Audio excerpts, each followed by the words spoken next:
இதில் டிஎன்பிசியில் வந்து எக்கானமி சப்ஜெக்டில் லாஸ்ட் லெசன் சர்வதேச பொருளாதார நிறுவனங்கள் அப்படின்னு ஒரு டாபிக் இருக்கு. இன்டர்நேஷனல் எக்கானமிக் இன்ஸ்டிடியூஷன்ஸ் அப்படின்னு சொல்லி ஆக்சுவலாக வந்து செகண்ட் வேர்ல்டு வார் வந்ததுன்னு கேள்விப்பட்டீங்களா? ஹிஸ்ட்ரி படிச்சிருக்கோம் இல்லையா நம்ம வந்து. ஆக்சுவலாக செப்டம்பர் 1, 1939 செகண்ட் வேர்ல்டு வார் ஸ்டார்ட் ஆச்சு. ஆக்சுவலாக செகண்ட் வேர்ல்டு வார் ஸ்டார்ட் ஆகிறதுக்கு என்ன காரணம் அப்படின்னா, ஜெர்மனி இன்வேடட் போலந்து அப்படின்னு சொல்லுவாங்க. ஓகேங்களா? நாஜி ஜெர்மனின்னு சொல்லுவாங்க தெரியுமா? ஜெர்மனியில் ஹிட்லர் வச்சிருந்த கட்சிக்கு பேர் வந்து நாஜி கட்சி. ஸோ ஜெர்மனி நாடு போலந்து நாட்டு மேலே படையெடுத்தது. என்னாச்சு? ரெண்டாவது விட கேங் வாரா வந்துருச்சு. முதலாம் உலக போரில் ஜெர்மனி வந்து மிக படு தோல்வி அடைஞ்சிருந்தது. ரொம்ப அவங்களை இல்ட்ரேட் பண்ணியிருந்தாங்க ஆக்சுவலாக. அதனால ஹிட்லர் என்ற ஒரு ஆள் உருவாகி பழிவாங்கிற நோக்கத்திலேயே செயல்பட்டார். அதனால செகண்ட் வேர்ல்டு வார் வந்து வெடிச்சது. ஆக்சுவலாக செகண்ட் வேர்ல்டு வார் எப்போ எண்டாச்சு? 1945 படிச்சிருக்க ஞாபகம் இருக்கா? ஜப்பான் லாஸ்ட்டில் சரண்டர் ஆன உடனே செகண்ட் வேர்ல்டு வார் ஸ்டாப் ஆச்சு. ஜப்பான் எப்போ சரண்டர் ஆச்சு? அந்த ஹீரோஷிமா நாகசாகி மேலே குண்டு போட்டாங்க. I think August 6th and August 9th date அது. August 6th and August 9th 1945 first bomb வந்து ஹீரோஷிமா மேலே போட்டாங்க, செகண்ட் பாம் வந்து நாகசாகி மேலே போட்டாங்கன்னு சொல்லி படிச்சிருக்கிறோம். அந்த ஃபர்ஸ்ட் வேர்ல்டு வார்லேயே கொஞ்சம் பாதி உலகம் வந்து டேமேஜ் ஆயிடுச்சு.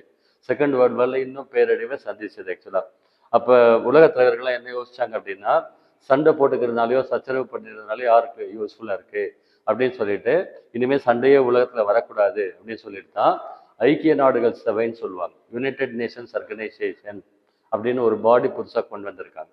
அந்த பாடி வந்து அப்போ ஃபர்ஸ்ட் வேர்ல்டு வார் பீரியட்லேருந்து பேசிக்கிட்டு இருந்தாங்க. லீக் ஆஃப் நேஷன்ஸ் அப்படின்ட்டுலாம் இருந்தது ஆக்சுவலாக வந்து. சரியா? என்ன பர்பஸ் சொல்கிறாங்க?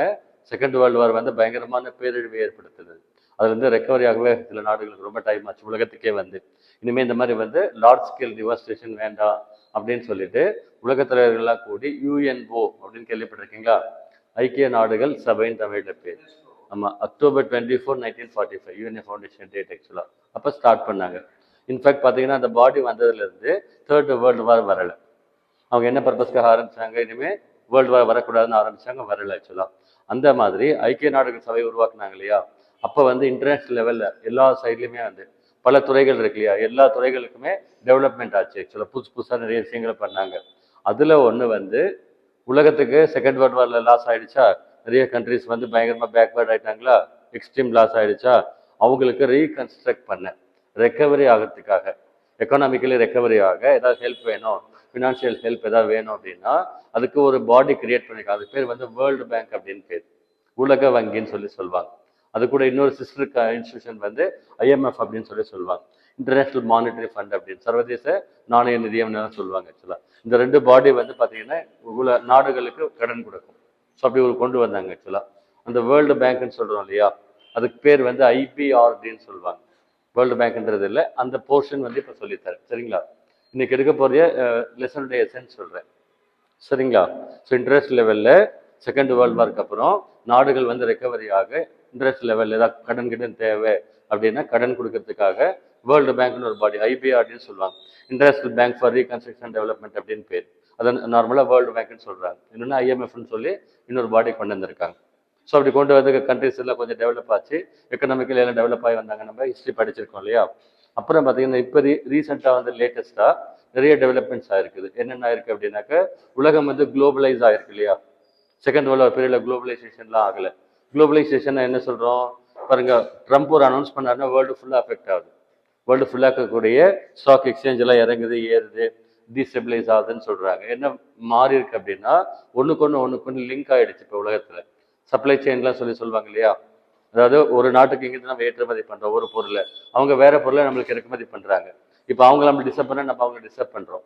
அது சப்ளை செயின் சொல்லுவாங்க. அந்த லிங்க்லாம் ப்ராப்ளம். இப்படி வந்து குளோபலைசேஷன் பண்ணி வச்சிருக்கோம். ஆக்சுவலாக குளோபலைசேஷனில் எப்படி ஆச்சு பிஸ்னஸில் அப்படின்னா, WTO கொண்டு வந்தாங்கன்னு சொன்னேன், வேர்ல்டு ட்ரேட் ஆர்கனைசேஷன் 1195 கொண்டு வந்தாங்கன்னு சொல்லியிருக்கேன். அப்புறம் ரீசெண்டாக லேட்டஸ்டாக நிறைய நிறைய டெவலப்மெண்ட் பண்ணியிருக்காங்க இன்டர்நேஷனல் லெவலில்.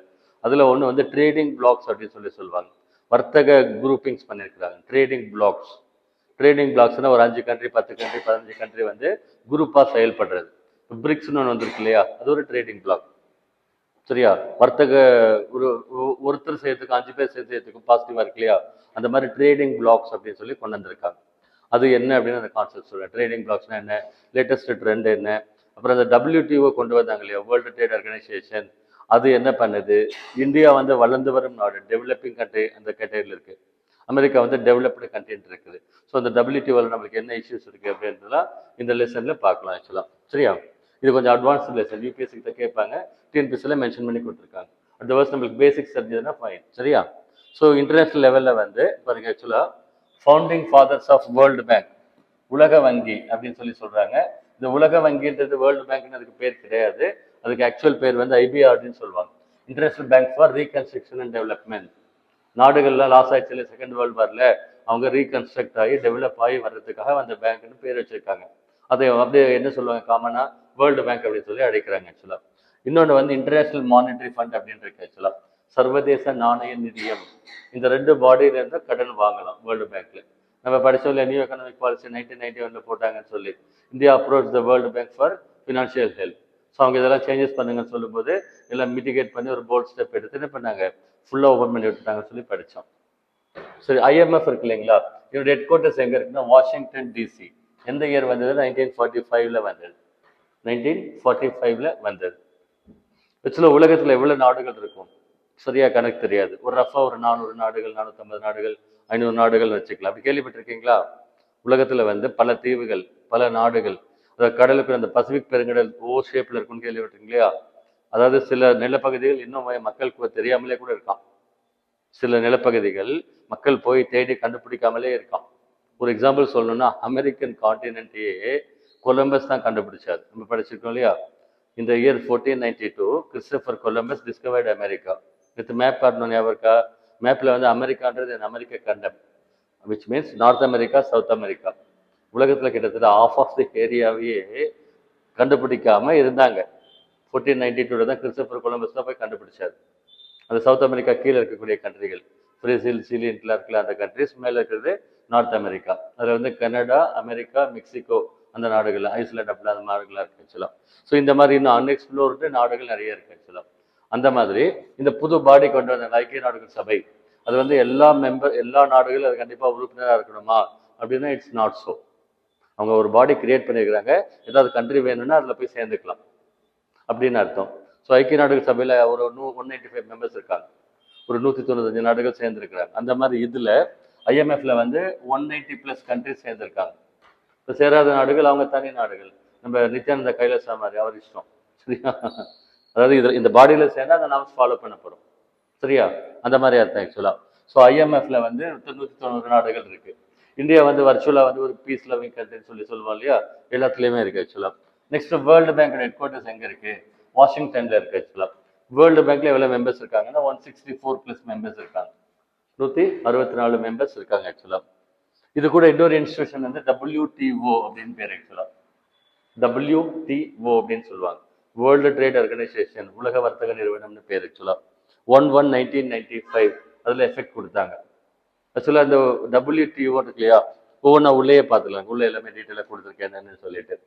ஸோ இது வந்து என்ன பேக்ரவுண்டில் இந்த இன்ஸ்டிடியூஷன்ஸ் எல்லாம் கொண்டு வந்தாங்க? First world war, second world வார்ல எனார்மஸ் லாஸஸ் காசாச்சு. சரியா? ரொம்ப லாஸ் காசாச்சு ஆக்சுவலா. எப்படின்னா ஒரு 100 கோடி பேர் இருக்கிற இடத்துல ஒரு பாம்பு அடிச்சா ஒரு 60 லட்சம் பேர் செத்து போயிடுவாங்க இல்லையா, அந்த மாதிரி ஒரு நெகட்டிவ் தாட். ஸோ பாருங்க, 1930s ஃபர்ஸ்ட் வேர்ல்டு வார் பேக்ரவுண்ட்ல, ஃபர்ஸ்ட் வேர்ல்டு வார் நடந்தது வந்து 1914 to 1918. சரியா? அந்த 1914 to 1918 ஃபர்ஸ்ட் வேர்ல்டு வாருக்கு அப்புறம் ஃபர்ஸ்ட் வேர்ல்டு வார்லேருந்து எக்கனாமிக் டிப்ரெஷன் ஸ்டார்ட் ஆச்சு இன்டர்நேஷனல் லெவலில். அதுலேருந்து ரெக்கவரி ஆகிறது ட்ரை பண்ணிட்டு இருந்தாங்க. அதுக்கப்புறம் அகைன் வந்து செகண்ட் வேர்ல்டு வார்லாம் ஸ்டார்ட் ஆச்சு.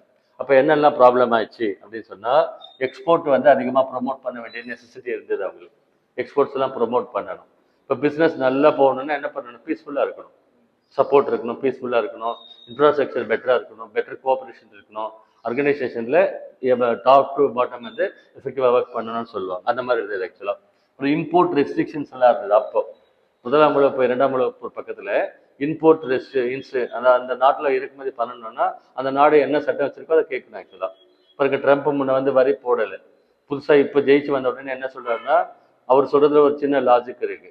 அது என்ன சொல்றாருன்னா, மியூச்சுவல் டேரிஃப்னு சொல்றாரு, பரஸ்பர வரின்னு சொல்றாரு. ஒரு கணக்கு சொல்றேன் பாருங்களேன். அமெரிக்காவிலேருந்து நம்ம இந்தியாவுக்கு வரக்கூடிய கூட்ஸ் எல்லாம் லக்ஸுரி கூட்ஸ் இல்லைங்களா, ஆப்பிள், ஐஃபோன் அந்த மாதிரிலாம் இருக்கு இல்லையா, லக்ஸுரி கூட்ஸ் வருது. அதுக்கு இந்தியாவில் எவ்வளோ டேக்ஸ் போட்டிருக்காங்க? சில இடத்துல வந்து 50%, 100%, 150%லாம் போட்டிருக்காங்க இந்தியாவில். ஆனால் இந்தியாவிலேருந்து இங்கேருந்து போகுது இல்லைங்களா அங்கே, அதுக்கு அவங்க வந்து அவ்வளோ போடலை, ஒரு 10%, 15%, 20% அப்படி தான் போட்டிருக்காங்க. இதுக்கு முன்னால் எப்படி இருந்தது அப்படின்னா, குளோபல் சினாரியோ வந்து அது வளர்ந்த நாடு, ஊர்லேயே பெரிய கெத்தான ஒரு நாடு அமெரிக்கா அப்படின்ற மாதிரி இருந்தது. இப்போ பார்த்தா ட்ரம்ப் பார்க்குறாரு, இப்போ நம்மளும் வளர்ந்த நாடுன்னு சொல்லிட்டு இருக்கோம் இல்லையா, ப்ரோக்ரஸ் ஆகிட்டு இருக்கோம் இல்லையா, 10th பிளேஸ்லேருந்து 5th place, 4th place, 3rd பிளேஸ்ன்னு வந்துட்டோம் இல்லையா, அப்புறம் அவங்களுக்கே நம்ம வந்து சலுகை கொடுக்கணும். இப்போ நீ வந்து 150% டேக்ஸ் போடுற, நான் வந்து உனக்கு 15% டேக்ஸ் போடணுமா, 10 மடங்கு வந்து டேக்ஸ் அதிகம் இல்லையா? அப்போ என்ன சொல்றாருன்னா, நீயும் நானும் இப்போ ஈக்குவல், நீ 150 போட்டால் நான் 150 போடுறேன், நீ 200 போட்டால் 200 போடுறேன் தான் இப்போ போட்டு வச்சிருக்காரு. சரியா? சொல்றது ஓகே விளையாட்டுக்கு, ஆக்சுவலா கப்பலில் போய் ஒரு சின்ன ஓட்டை போட்டால் என்ன ஆகும், கப்பலுக்கு வந்துடும், அந்த மாதிரி பண்ணி வச்சிருக்காரு ஆக்சுவலா. சரியா? ஸோ அந்த இம்போர்ட் ரெஸ்ட்ரிக்ஷன்ஸ் எல்லாம் அப்போ இருந்தது பாருங்க. இப்போ WTOல சேர்ந்தா அதெல்லாம் அந்த நார்ம்ஸ்க்கு ஓகே பண்ணணும். அந்த பாடியில போய் சேர்ந்தா WTOல மெம்பர் ஆயிட்டீங்க, அப்போ WTO நார்ம்ஸ் கொடுக்குறாங்கல்ல, அதை ஒரு கண்ட்ரி ஃபாலோ பண்ணி ஆகணும். அப்போ அந்த இம்போர்ட் ரெஸ்ட்ரிக்ஷன்ஸ் எல்லாம் எடுத்தாகணும். அந்த மாதிரிலாம் நிறைய இருந்தது. அப்புறம் ட்ரேட் பேரியர்ஸ்ன்னு சொல்லுவாங்க. ட்ரேட்னா என்னது, வர்த்தகம், பிஸ்னஸ் பண்றது, அதுக்கு பேரியர்ஸ் இருக்கு ஆக்சுவலா. பாருங்க, இந்த கூட்ஸ் இங்கே எடுத்துடக்கூடாது, அந்த கூட்ஸ் இங்கே எடுத்துடக்கூடாது அப்படின்னு. இப்போ இந்தியாவில் வந்து ரெட் லிஸ்ட்னு ஒன்று வச்சிருக்காங்க, negative list of goods, drugs எல்லாம் இருக்கு இல்லைங்களா, அந்த மாதிரிலாம் வச்சிருக்காங்க. ஒரு சில கண்ட்ரீஸ்ல மைல்டா அலோவ் பண்றாங்க, அந்த மாதிரி நிறைய சொல்றாங்க ஆக்சுவலா. Next currency exchange restrictions. அந்த கரன்சி எக்ஸ்சேஞ்ச் பண்ணாங்க இல்லையா, ஐ திங்க் அதுக்கு கமிஷன் பேஸ்டா டீல் பண்றாங்க. பேங்க்ஸ்ல போய் நீங்க கரன்சி எக்ஸ்சேஞ்ச் பண்ணலாம், இங்க கரன்சி எக்ஸ்சேஞ்ச் அலோடு, வெளிநாட்டு கரன்சி எக்ஸ்சேஞ்ச் பண்ணான்னு அந்த வசதி இருக்குன்னு போட்டிருப்பாங்க. அதுக்கு என்ன பண்ணாங்க, கமிஷன் நல்லா வாங்குறாங்க. அதுல ரெஸ்ட்ரிக்ஷன் சொன்னாங்க. இந்த டிவேல்யூஷன் ஆஃப் கரன்சி சொன்ன ஞாபகம் இருக்கா, ஒரு நாட்டினுடைய கரன்சி அவங்களே வந்து கம்மி பண்ணிக்கிறது, இந்த மாதிரி எல்லாம் பண்ணிக்கிட்டு இருந்தாங்க ஆக்சுவலா. ஸோ 1944ல பிரெட்டன் வுட்ஸ் கான்ஃபரன்ஸ் அப்படின்னு சொன்ன ஒன்று நடந்தது இன்டர்நேஷனல் லெவல். லண்டன்ல பிரெட்டன் வுட்ஸ் கான்ஃபரன்ஸ் அப்படின்ற ஒரு இடத்துல இவங்கெல்லாம் எல்லாம் மீட் பண்ணி அது இதெல்லாம் பேசினாங்க. அப்போ பேசும்போது தான் இந்த 3 பாடியை கொண்டு வரணும்னு சொல்லி டிஸ்கஸ் பண்ணாங்க அவங்க, அந்த லீடர்ஸ்குள்ள. ஐக்கிய நாடுகள் சபை பொலிட்டிக்கல் பாடி, அது உலகத்தில் வந்து இனிமேல் சண்டை வரக்கூடாது, அமைதியா இருக்கணும், என்ன பஞ்சாயத்துனாலும் அங்கே செட்டில் பண்ணிடணும் அப்படின்னு ஐக்கிய நாடுகள் சபை கொண்டு வந்திருக்காங்க. அந்த மாதிரி வந்து எக்கானமிக் சைடில் கொண்டு வந்தது வந்து வேர்ல்டு பேங்க். சரியா? ஸோ 3 பாடி சொல்றாங்க. IMF ஒன்று, world bank, world bank IBRD அப்படின்னு சொல்லி சொல்லுவாங்க. இன்னொன்று ITO அப்படின்னு ஒன்று கொண்டு இருக்காங்க ஆக்சுவலா, ITO அப்படின்னு சொல்லி எனக்கு கீழே சொல்றாருங்க. ஸோ ஒவ்வொன்றா பார்க்கலாம் பாருங்க. இந்த ITO international trade organisation, ITO stands for international trade organisation, international monetary fund அப்படின்ற மாதிரி இன்டர்நேஷனல் ட்ரேட் ஆர்கனைசேஷன் அப்படின்னு பாடி கொண்டு வரணும்னு அப்போ சஜஸ்ட் பண்ணாங்க. அதுதான் இப்போ பேர் மாறி வேர்ல்டு ட்ரேட் ஆர்கனைசேஷன் அப்படின்னு நேம் மாறி இருக்கு. அந்த ITO தான் நேம் வந்து world trade, WTO, world trade organisation அப்படி சொல்லி மாற்றி பாருங்க. WTO ஹெட் குவார்ட்டர்ஸ் எங்க இருக்குன்னு கேட்பாங்க, சுவிட்சர்லாந்துல இருக்கு ஆக்சுவலா. WTO அதோட ஹெட் குவார்ட்டர்ஸ் சுவிட்சர்லாந்துல இருக்கு. பல பெரிய அமைப்புகளுடைய ஹெட் குவார்ட்டர்ஸ் சுவிட்சர்லாந்துல கொடுத்துருக்காங்கன்னு கேள்விப்பட்டிருக்கீங்களா? WTO, யுனெஸ்கோ அது மாதிரிலாம் நிறைய சொல்றாங்க ஆக்சுவலா. நிறைய அமைப்புகள் வந்து அங்க வந்து ஹெட் குவார்ட்டர்ஸ் கொடுத்துருக்காங்க. என்னன்னு கேட்டா, கடந்த 160 வருஷமா சண்டையே இல்லாத ஒரே ஒரு நாடு உலகத்துல வந்து சுவிட்சர்லாந்து. அங்க சண்டையே கிடையாது. பாருங்க, நேபாளில் ப்ராப்ளம் ஆச்சா, பங்களாதேஷ்ல ப்ராப்ளம் ஆச்சா, பாகிஸ்தான்ல ப்ராப்ளம் ஆச்சா, ஸ்ரீலங்கால ப்ராப்ளம் ஆச்சு, பெட்ரோல்லாம் வந்து 2 நாள் இல்லைன்னு சொல்லிட்டு நின்றுட்டு இருந்தாங்க.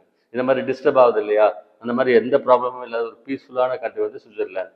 அதனால தான் இங்கே வந்து அடிக்கிற பணத்தை பிளாக் மணி எடுத்துன்னு போய் அங்கே வந்து சேஃபாக வச்சுக்கிறாங்கன்னு சொல்கிறாங்க. ஸோ அங்கே சுவிட்சர்லாந்தில் இருக்க ஆக்சுவலாக WTO ஆர்கனைசேஷன் ஆக்சுவலாக வந்து அங்கே ஆரம்பிச்சாங்க. பட் ஹெட் குவார்ட்டர்ஸ் வந்து இப்போ ஜெனீவா கொடுத்துருக்காங்க. WTOட ஹெட் குவார்ட்டர்ஸ் வந்து ஜெனீவா, கொஞ்சம் நோட் பண்ணி பார்த்துக்கலாம். ஸோ ஒன்றா சொல்கிறேன் பாருங்க. ஆக்சுவலாக IMF ஆரம்பிச்சாங்க இல்லையா, எதற்காக ஆரம்பிச்சாங்க? சர்வதேச நாணய நிதியம்னு இருக்கு பேர். IMFனா இன்டர்நேஷனல் மானிட்டரி ஃபண்ட் அப்படின்னு பேர். பாருங்க, ஸ்ட்ரெஸ்ஃபுல்லாக படிக்காதீங்க, ஒரு ஸ்டோரி மாதிரி கேள்வி, ஓகேவா? இல்லை உங்களுக்கு உங்களால் ஃபாலோ பண்ண முடியும்னு ஃபீல் பண்ணீங்கன்னா ஒரு நாள் முன்னாலே இதை படிச்சுட்டு வர சொல்லியிருக்கேன். ஒன்றும் இல்லை, 8 பேஜ் நோட்ஸ் பேனா கையில் எடுத்துக்கிட்டு சும்மா அப்படி படிச்சிங்கன்னா சரி. அங்கேயும் டென்ஷன்லாம் பண்ணிக்கிட்டு, டென்ஷனே இருக்கக்கூடாது ஆக்சுவலாக. ஏதோ படிக்கிறீங்க, ஏதோ புரியுது, ஏதோ தெரியும், IMF OMF படிக்கிறீங்க, நீங்கள் ஒரு ரவுண்ட் படிச்சுட்டு வந்தீங்கன்னா you will have a skeleton picture in your mind. ஏதோ படித்தோம், என்னமோ படித்தோம் அப்படின்ட்டு இருக்கும் ஆக்சுவலாக. சொல்லும்போது ஒரு 20% பெட்டராக உங்களால் மேனேஜ் பண்ண முடியும். ஏதோ ஒரு வகையில் நீங்கள் தான் மேனேஜ் பண்ணணும். சைக்கிள் ஓட்ட கற்றுக் கொடுத்தா ஓட்டிடணும், ஓட்டினீங்கன்னா உங்களுக்கு நல்லது. இல்லை யாரையும் டிபெண்ட் பண்ணாமல் நீங்கள் படிக்க எங்கே வேணால் போகலாம் வரலாம். 2 வீலர் கற்றுக்கலாம், அடுத்து 4 வீலர் கற்றுக்கலாம். கான்ஃபிடென்ட் லெவல் வந்தால் நீங்கள் அச்சீவ்மெண்ட் அதெல்லாம் கூட பண்ணிடுவீங்க. அந்த மாதிரி தான் என்ன சொல்கிறேன். சரியா? ஒரு மாதிரி ட்ரையாக இருக்குது டாபிக். எக்கனாமி அப்படி தான் இருக்குது ஆக்சுவலாக. பாலிட்டி அதுக்கு மேலே இருக்குது. உங்களுக்கு எந்த சப்ஜெக்ட் தான் நல்லா இருக்குது? வள்ளுவர் நல்லா இருக்கா? திருக்குறள் நல்லா இருக்கா? திருக்குறள் 5 குறள் படிச்சிங்கன்னா ஓடி போயிருக்கீங்க. அந்த வேர்ட்ஸ் எல்லாம் வந்து அப்படி இருக்கு ஆக்சுவலாக. வேறு வழியில் நம்மளுக்கு போர்ஷன் கொடுத்துருக்குறாங்க, நம்ம படிச்சு தான் ஆகணும். ஸோ நம்ம மாற்றிக்கிறது தான் கரெக்ட் ஆக்சுவலாக. ஸோ IMF உடைய அப்ஜெக்டிவ்ஸ் என்ன காமனாகவே சொல்லலாம் பாருங்க. இன்டர்நேஷ்னல் எக்கனாமிக் கோஆபரேஷன் பண்ணணும், நாடுகள்லாம் சேர்ந்து இன்டர்நேஷனல் லெவலில் பாருங்க என்ன சொல்லிட்டு secure and promote economic and financial cooperation. சீட்டு நடத்துறாங்க, கேள்விப்பட்டிருக்கீங்க இல்லையா? சீட்டு நடத்துறாங்க, லோ லெவலில் 100 போட்டு சீட்டு நடத்துறாங்க, 10,000 போட்டு நடத்துறாங்க. இன்னும் கொஞ்சம் பெரிய பிஸ்னஸ் பீப்புள் 10 லட்சம் போட்டு நடத்துறாங்களா இல்லையா? லட்சக்கணக்கில். அந்த சீட்டில் என்ன பெனிஃபிட் ஆக்சுவலா? இப்போ 10 மாதம் சீட் நடத்துறாங்க அப்படின்னா 1 லட்சம் கட்டணும், 10 லட்சம் கணக்கு. ஆனால் தள்ளுபடி போக எவ்வளோ கட்டுறீங்க ஆக்சுவலா? ஆவரேஜாக வந்து ஒரு 6,000 ரூபாய் கட்டுவீங்களா 10,000 சீட்டுக்கு? ஆவரேஜாக என்ன செய்கிறோம், நம்ம 10,000 ரூபாய் தான் கட்டுவோம். அந்த சீட்டுக்கு என்ன பண்ணுவாங்க, ஏலம் விடுவாங்க. இந்த மாதம் யார் சீட் எடுக்கிறீங்கன்னு சொல்லிட்டு யாருக்கு பணம் தேவையோ அவங்க டிஸ்கவுண்ட் பண்ணி கேட்கணும். அதான சீட்டு, டிஸ்கவுண்ட் பண்ணி கேட்கணும். சீட்டு தெரியாதா? கடன் நடத்துறீங்க மேடம், கடன் நடத்துறீங்க, சீட்டு தெரியாதா?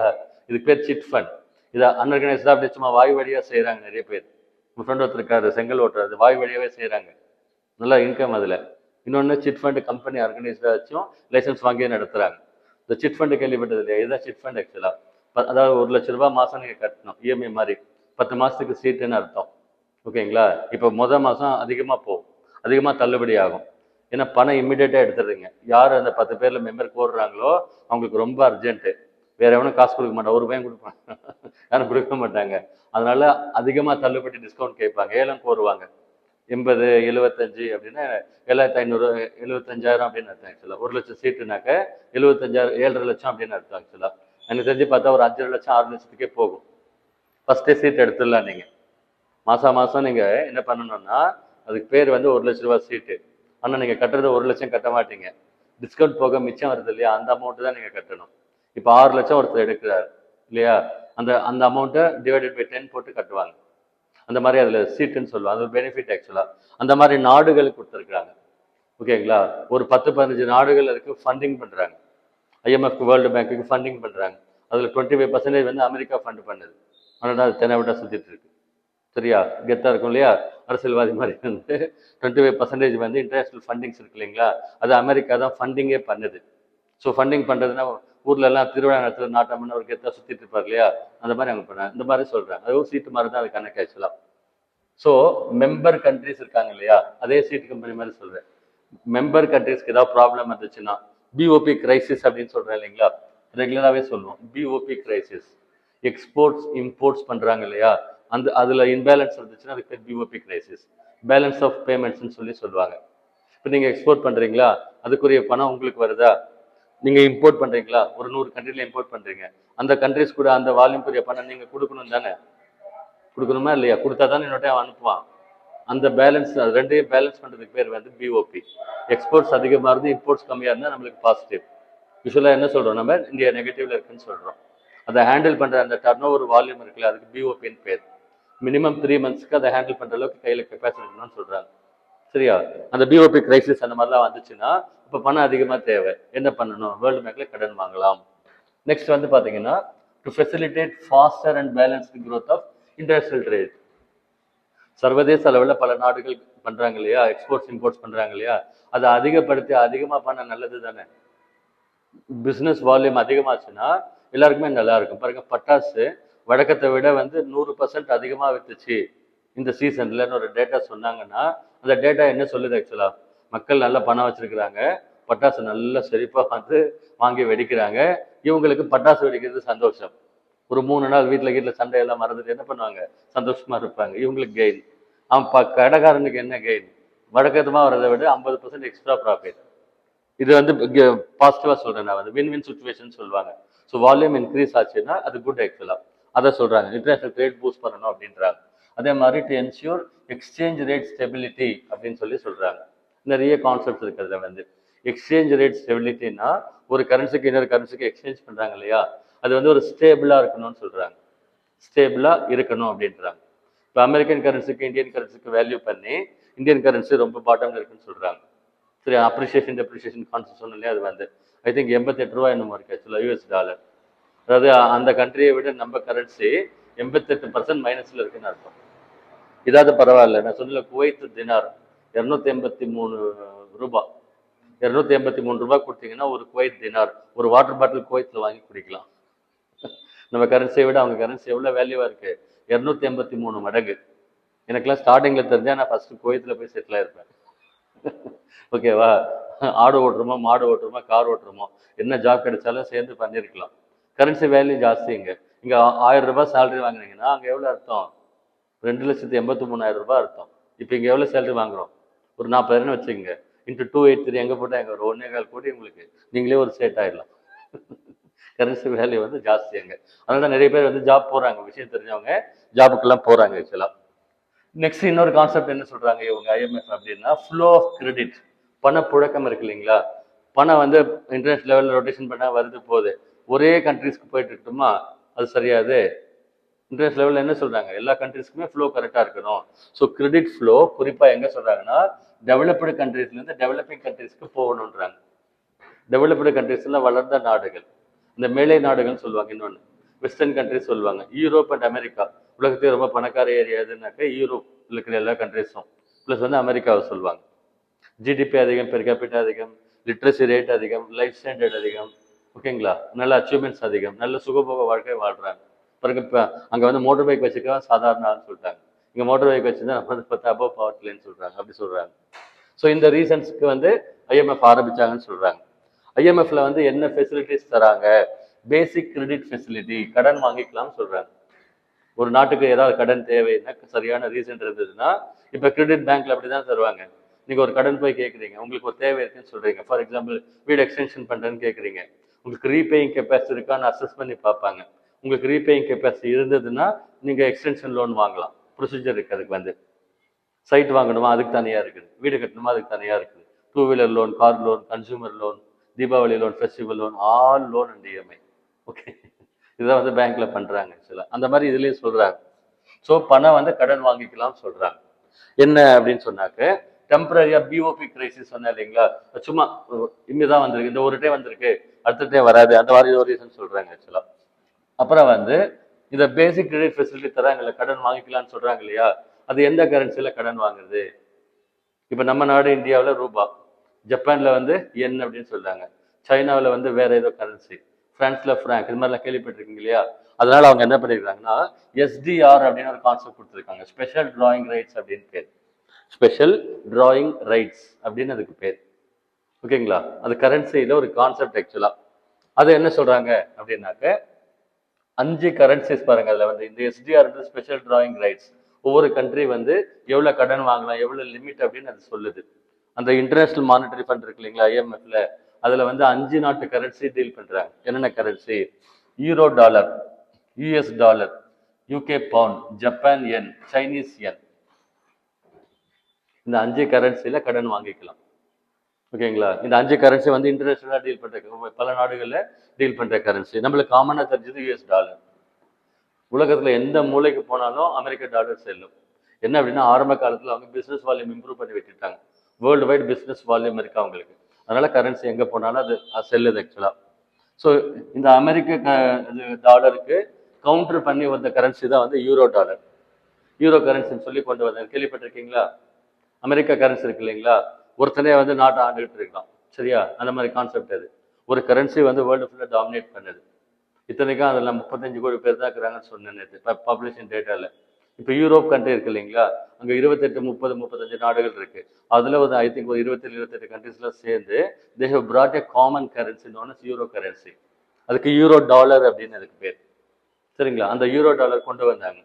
அங்கே உலகத்திலேயே வேற எங்கேயுமே இல்லை, அங்கே மட்டும் அக்செப்ட் பண்ணியிருக்காங்க. என்ன பண்ணியிருக்காங்கன்னா, காமன் கரன்சி அடாப்ட் பண்ணியிருக்காங்க. யூரோப்புங்கிறது ஒரு கான்டினென்ட், கண்டம். அங்கே நாடுகள் இருக்கு, ஜெர்மனி, பிரான்ஸ், போலண்ட், ஸ்லோவாக்கியா, கொசோக்கியா, உக்ரைன், சோ மெனி கண்ட்ரிஸ். அந்த கண்ட்ரிஸ் எல்லாமே தனித்தனி கரன்சி வச்சிருக்கிறாங்க. இப்போ தனித்தனி கரன்சி வச்சிருந்தா என்ன ஆகுது அப்படின்னா, நீங்க அவங்க கரன்சி எக்ஸ்சேஞ்ச் பண்ண அவங்க நாட்டுக்கு போனா, அவங்க இங்க வந்தா அவங்க இங்க எக்ஸ்சேஞ்ச் பண்ணணும். அதுக்கு ஆள் பேரு கரன்சி அடிச்சுக்கிட்டு ஹெவி ஒர்க் ஆக்சுவலா. இப்போ என்ன சொல்றோம், காமன் கரன்சி, ஒரே கரன்சி 2 நாட்டுக்கு யூஸ் பண்ணிக்கலாம் அப்படின்னு அந்த ஒர்க் எல்லாம் குறையும் இல்லையா? அந்த மாதிரி நினைச்சு காமனா வந்து ஒரு கரன்சி கொண்டு வந்திருக்காங்க. 28 நாடுகள் வந்து அக்செப்ட் பண்ணிக்கிட்டாங்க. அது காமன் யூரோ கரன்சின்னு பேர். அது யூரோ டாலர் மார்க்கெட்ல இருக்கு இப்போ வந்து, சரிங்களா? அதுல இப்போ யூகே வந்து வெளியே போயிடுச்சு இந்த கரன்சில இருந்து. யூகே இருக்கு இல்லைங்களா, லண்டன் இருக்கு இல்லையா, அவங்க வெளியே போயிட்டாங்க. 27 நாடுகள் வந்து அங்கே அக்செப்ட் பண்றாங்க.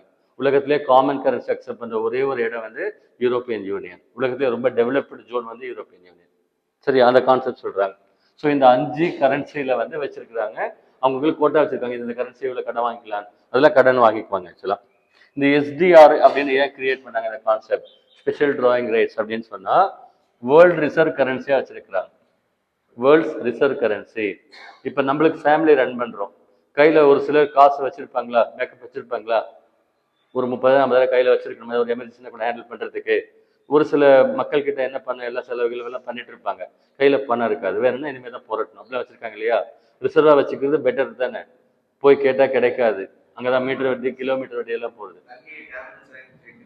அதுதான் சொல்றேன், அதான் என்னன்னா வச்சுக்கிறது நல்லது, பட் வச்சுக்கிறது நல்லதுன்னா ஃபுல்லோ நல்லா மெயின்டைன் பண்ணணும், இல்லைன்னா அவங்க கடன் தான் வச்சிருக்கணும். அந்த மாதிரி இங்கேயும் ரிசர்வ் வைக்கணும்னு சொல்றாங்க. வேர்ல்டு பேங்க்ல இந்த கரன்சி வந்து ரிசர்வ் வைக்கணும், அதுக்காக இதை கொண்டு வந்திருக்காங்க. டு கிரியேட் குளோபல் லிக்விடிட்டின்னு சொல்றாங்க. உலக அளவில் வந்து எல்லாருக்குமே கடன் வசதி நல்லா கிடைக்கணும் அப்படின்னு சொல்றேன். எல்லா நாடுகளுக்கும் கடன் கிடைக்கணும், அந்தந்த நாடுகளுக்கு ஏற்ற மாதிரி அது கடன் கிடைச்சா நல்லா இருக்கும்னு சொல்றாங்க. இப்போ பெரியவங்களுக்கு வந்து 10 கோடி வேணும், ஒரு சின்னவனுக்கு 1 கோடி போதும், ஒரு சிலருக்கு 1 லட்சம் போதும், ஏதோ ஒன்று அவங்க தேவைக்கு அவங்களுக்கு லிக்விடிட்டி இருந்தால் நல்லா இருக்கும்னு சொல்லி சொல்றாங்க ஆக்சுவலா.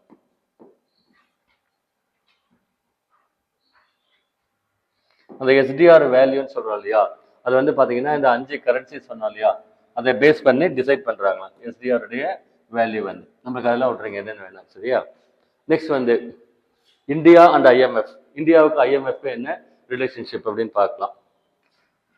1970 வரைக்கும் இந்தியா வந்து பாத்தீங்கன்னா 5வது கண்ட்ரியா இருந்தது ஐஎம்எஃப் ஃபண்ட் பண்றதுல.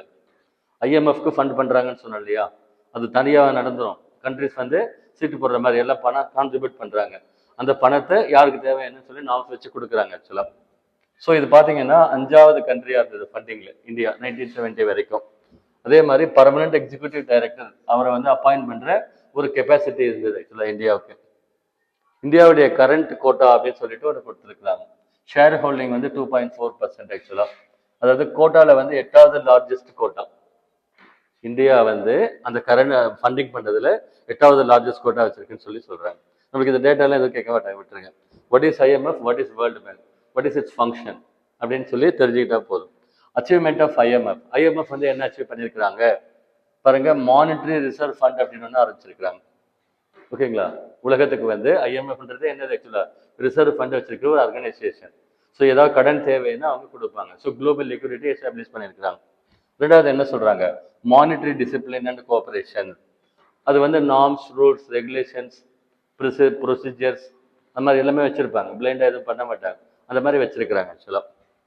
நெக்ஸ்ட் பாத்தீங்க சொன்னா குறிப்பா வந்து அண்டர் டெவலப்டு கண்ட்ரிஸ் இருக்கு இல்லையா, அந்த அண்டர் டெவலப்டு கண்ட்ரிஸ்க்கு கொஞ்சம் வெயிட்டேஜ் அதிகமாக தராங்களா அது. ஏன்னா அண்டர் டெவலப்டு கண்ட்ரிஸ் தான் டெவலப்பே ஆகாத கண்ட்ரிஸ். டெவலப்டு கண்ட்ரிஸ்க்கு சூப்பர் ஆயிட்டாங்க, டெவலப்பிங் கண்ட்ரிஸ் கொஞ்சம் பாதி தூரம் வந்துட்டாங்க.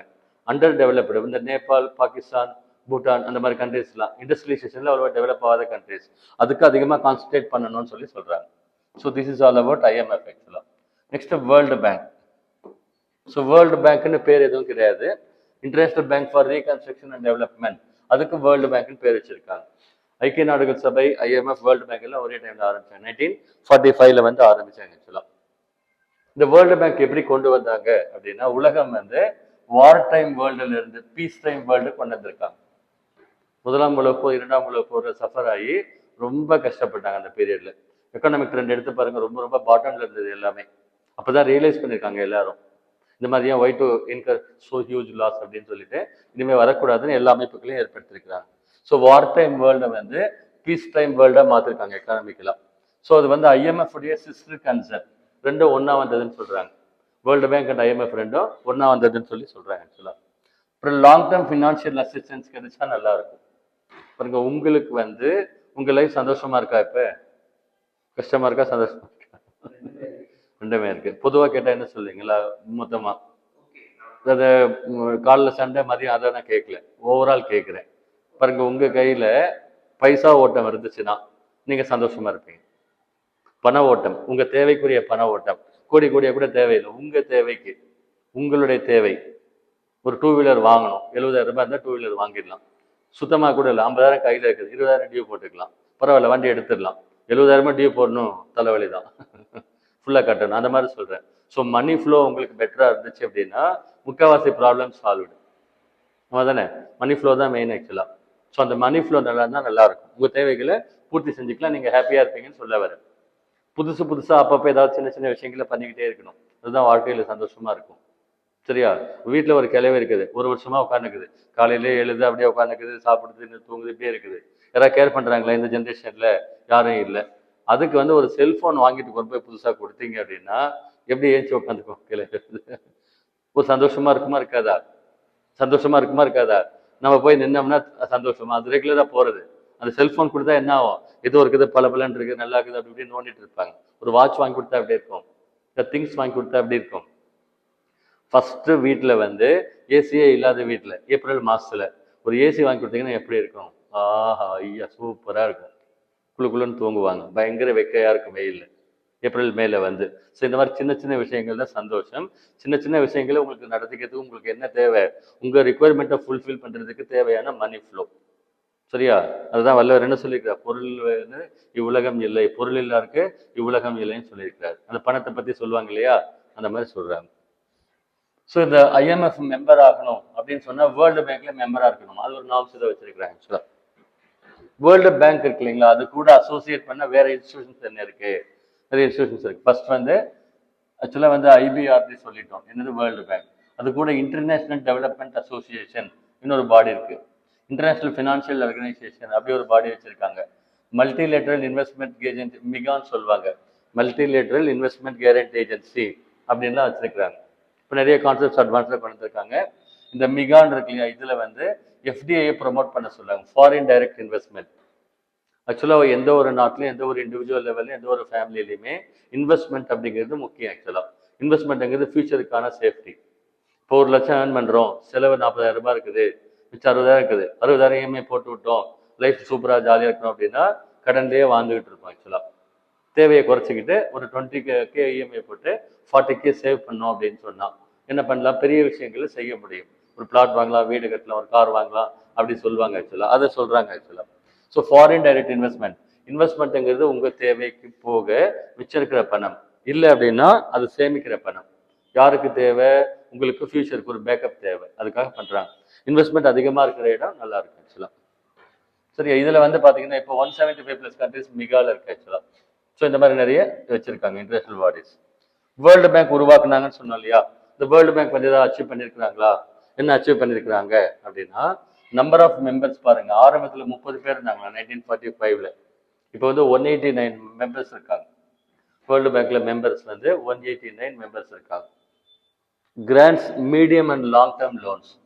லோன்ல சொல்லியிருக்கேன் இல்லைங்களா, short term loan, medium loan, long term loan. Short டேர்ம்னா இமீடியட்டாக கட்டணும், மீடியம் அப்படின்னா ஒரு 5 to 7 years, லாங் டேர்ம்னா ஒரு 10 years ப்ளஸ், 10 years, 15, 20, 25.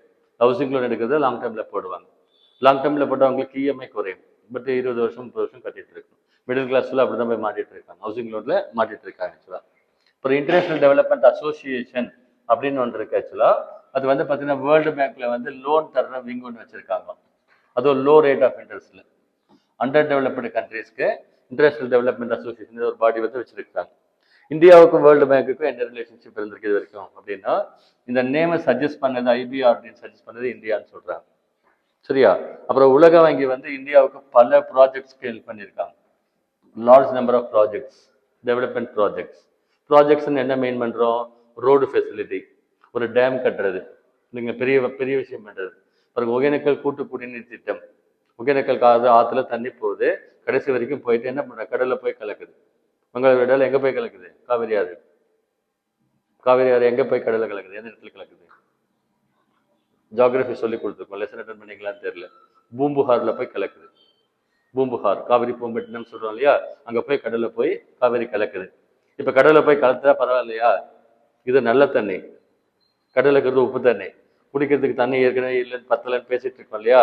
அப்ப அந்த தண்ணியை யூஸ் பண்றதுக்கு ஒரு பிளான் இங்க வந்து ஒகேனக்கல் கூட்டு குடிநீர் திட்டம்னு போட்டு கிருஷ்ணகிரி, தர்மபுரி பக்கத்துல இருக்கிற டிஸ்ட்ரிக்ட்ஸ், இந்த 2 டிஸ்ட்ரிக்ட்ஸ்க்கும் தமிழ்நாட்டில் வந்து தண்ணி எடுத்திருக்காங்க. சரியா? இந்த 2 டிஸ்ட்ரிக்ட்டும் it is taking care. Hogenakkal கூட்டு குடிநீர் திட்டம் தண்ணி வந்து ஃபீட் ஆகிட்டு இருக்கு. ஆக்சுவலா பயங்கரமான யூஸ்ஃபுல்லா இருக்கு. ஆக்சுவலா ரொம்ப கஷ்டம். சரியா?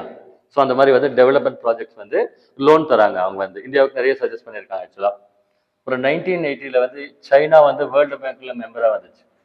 சைனா கண்ட்ரி இருக்கு இல்லைங்களா, ஒரு வித்தியாசமான கண்ட்ரி அது. சைனா வந்து எப்படிப்பட்ட country? Communist country. Communist country. Communist கண்ட்ரினா என்ன சொல்லுவாங்கன்னா, சர்வாதிகார நாடுன்னு ஒரு அர்த்தத்துல சொல்லுவாங்க. Communist country. கம்யூனிஸ்ட் கண்ட்ரினா 100% கவர்மெண்ட் கண்ட்ரோல்னு சொன்னோம் எக்கானமிக் சிஸ்டம்ல. அதுக்கு இன்னொரு பேர் சர்வாதிகார நாடுன்னு சொல்லுவாங்க ஒரு சிலர்.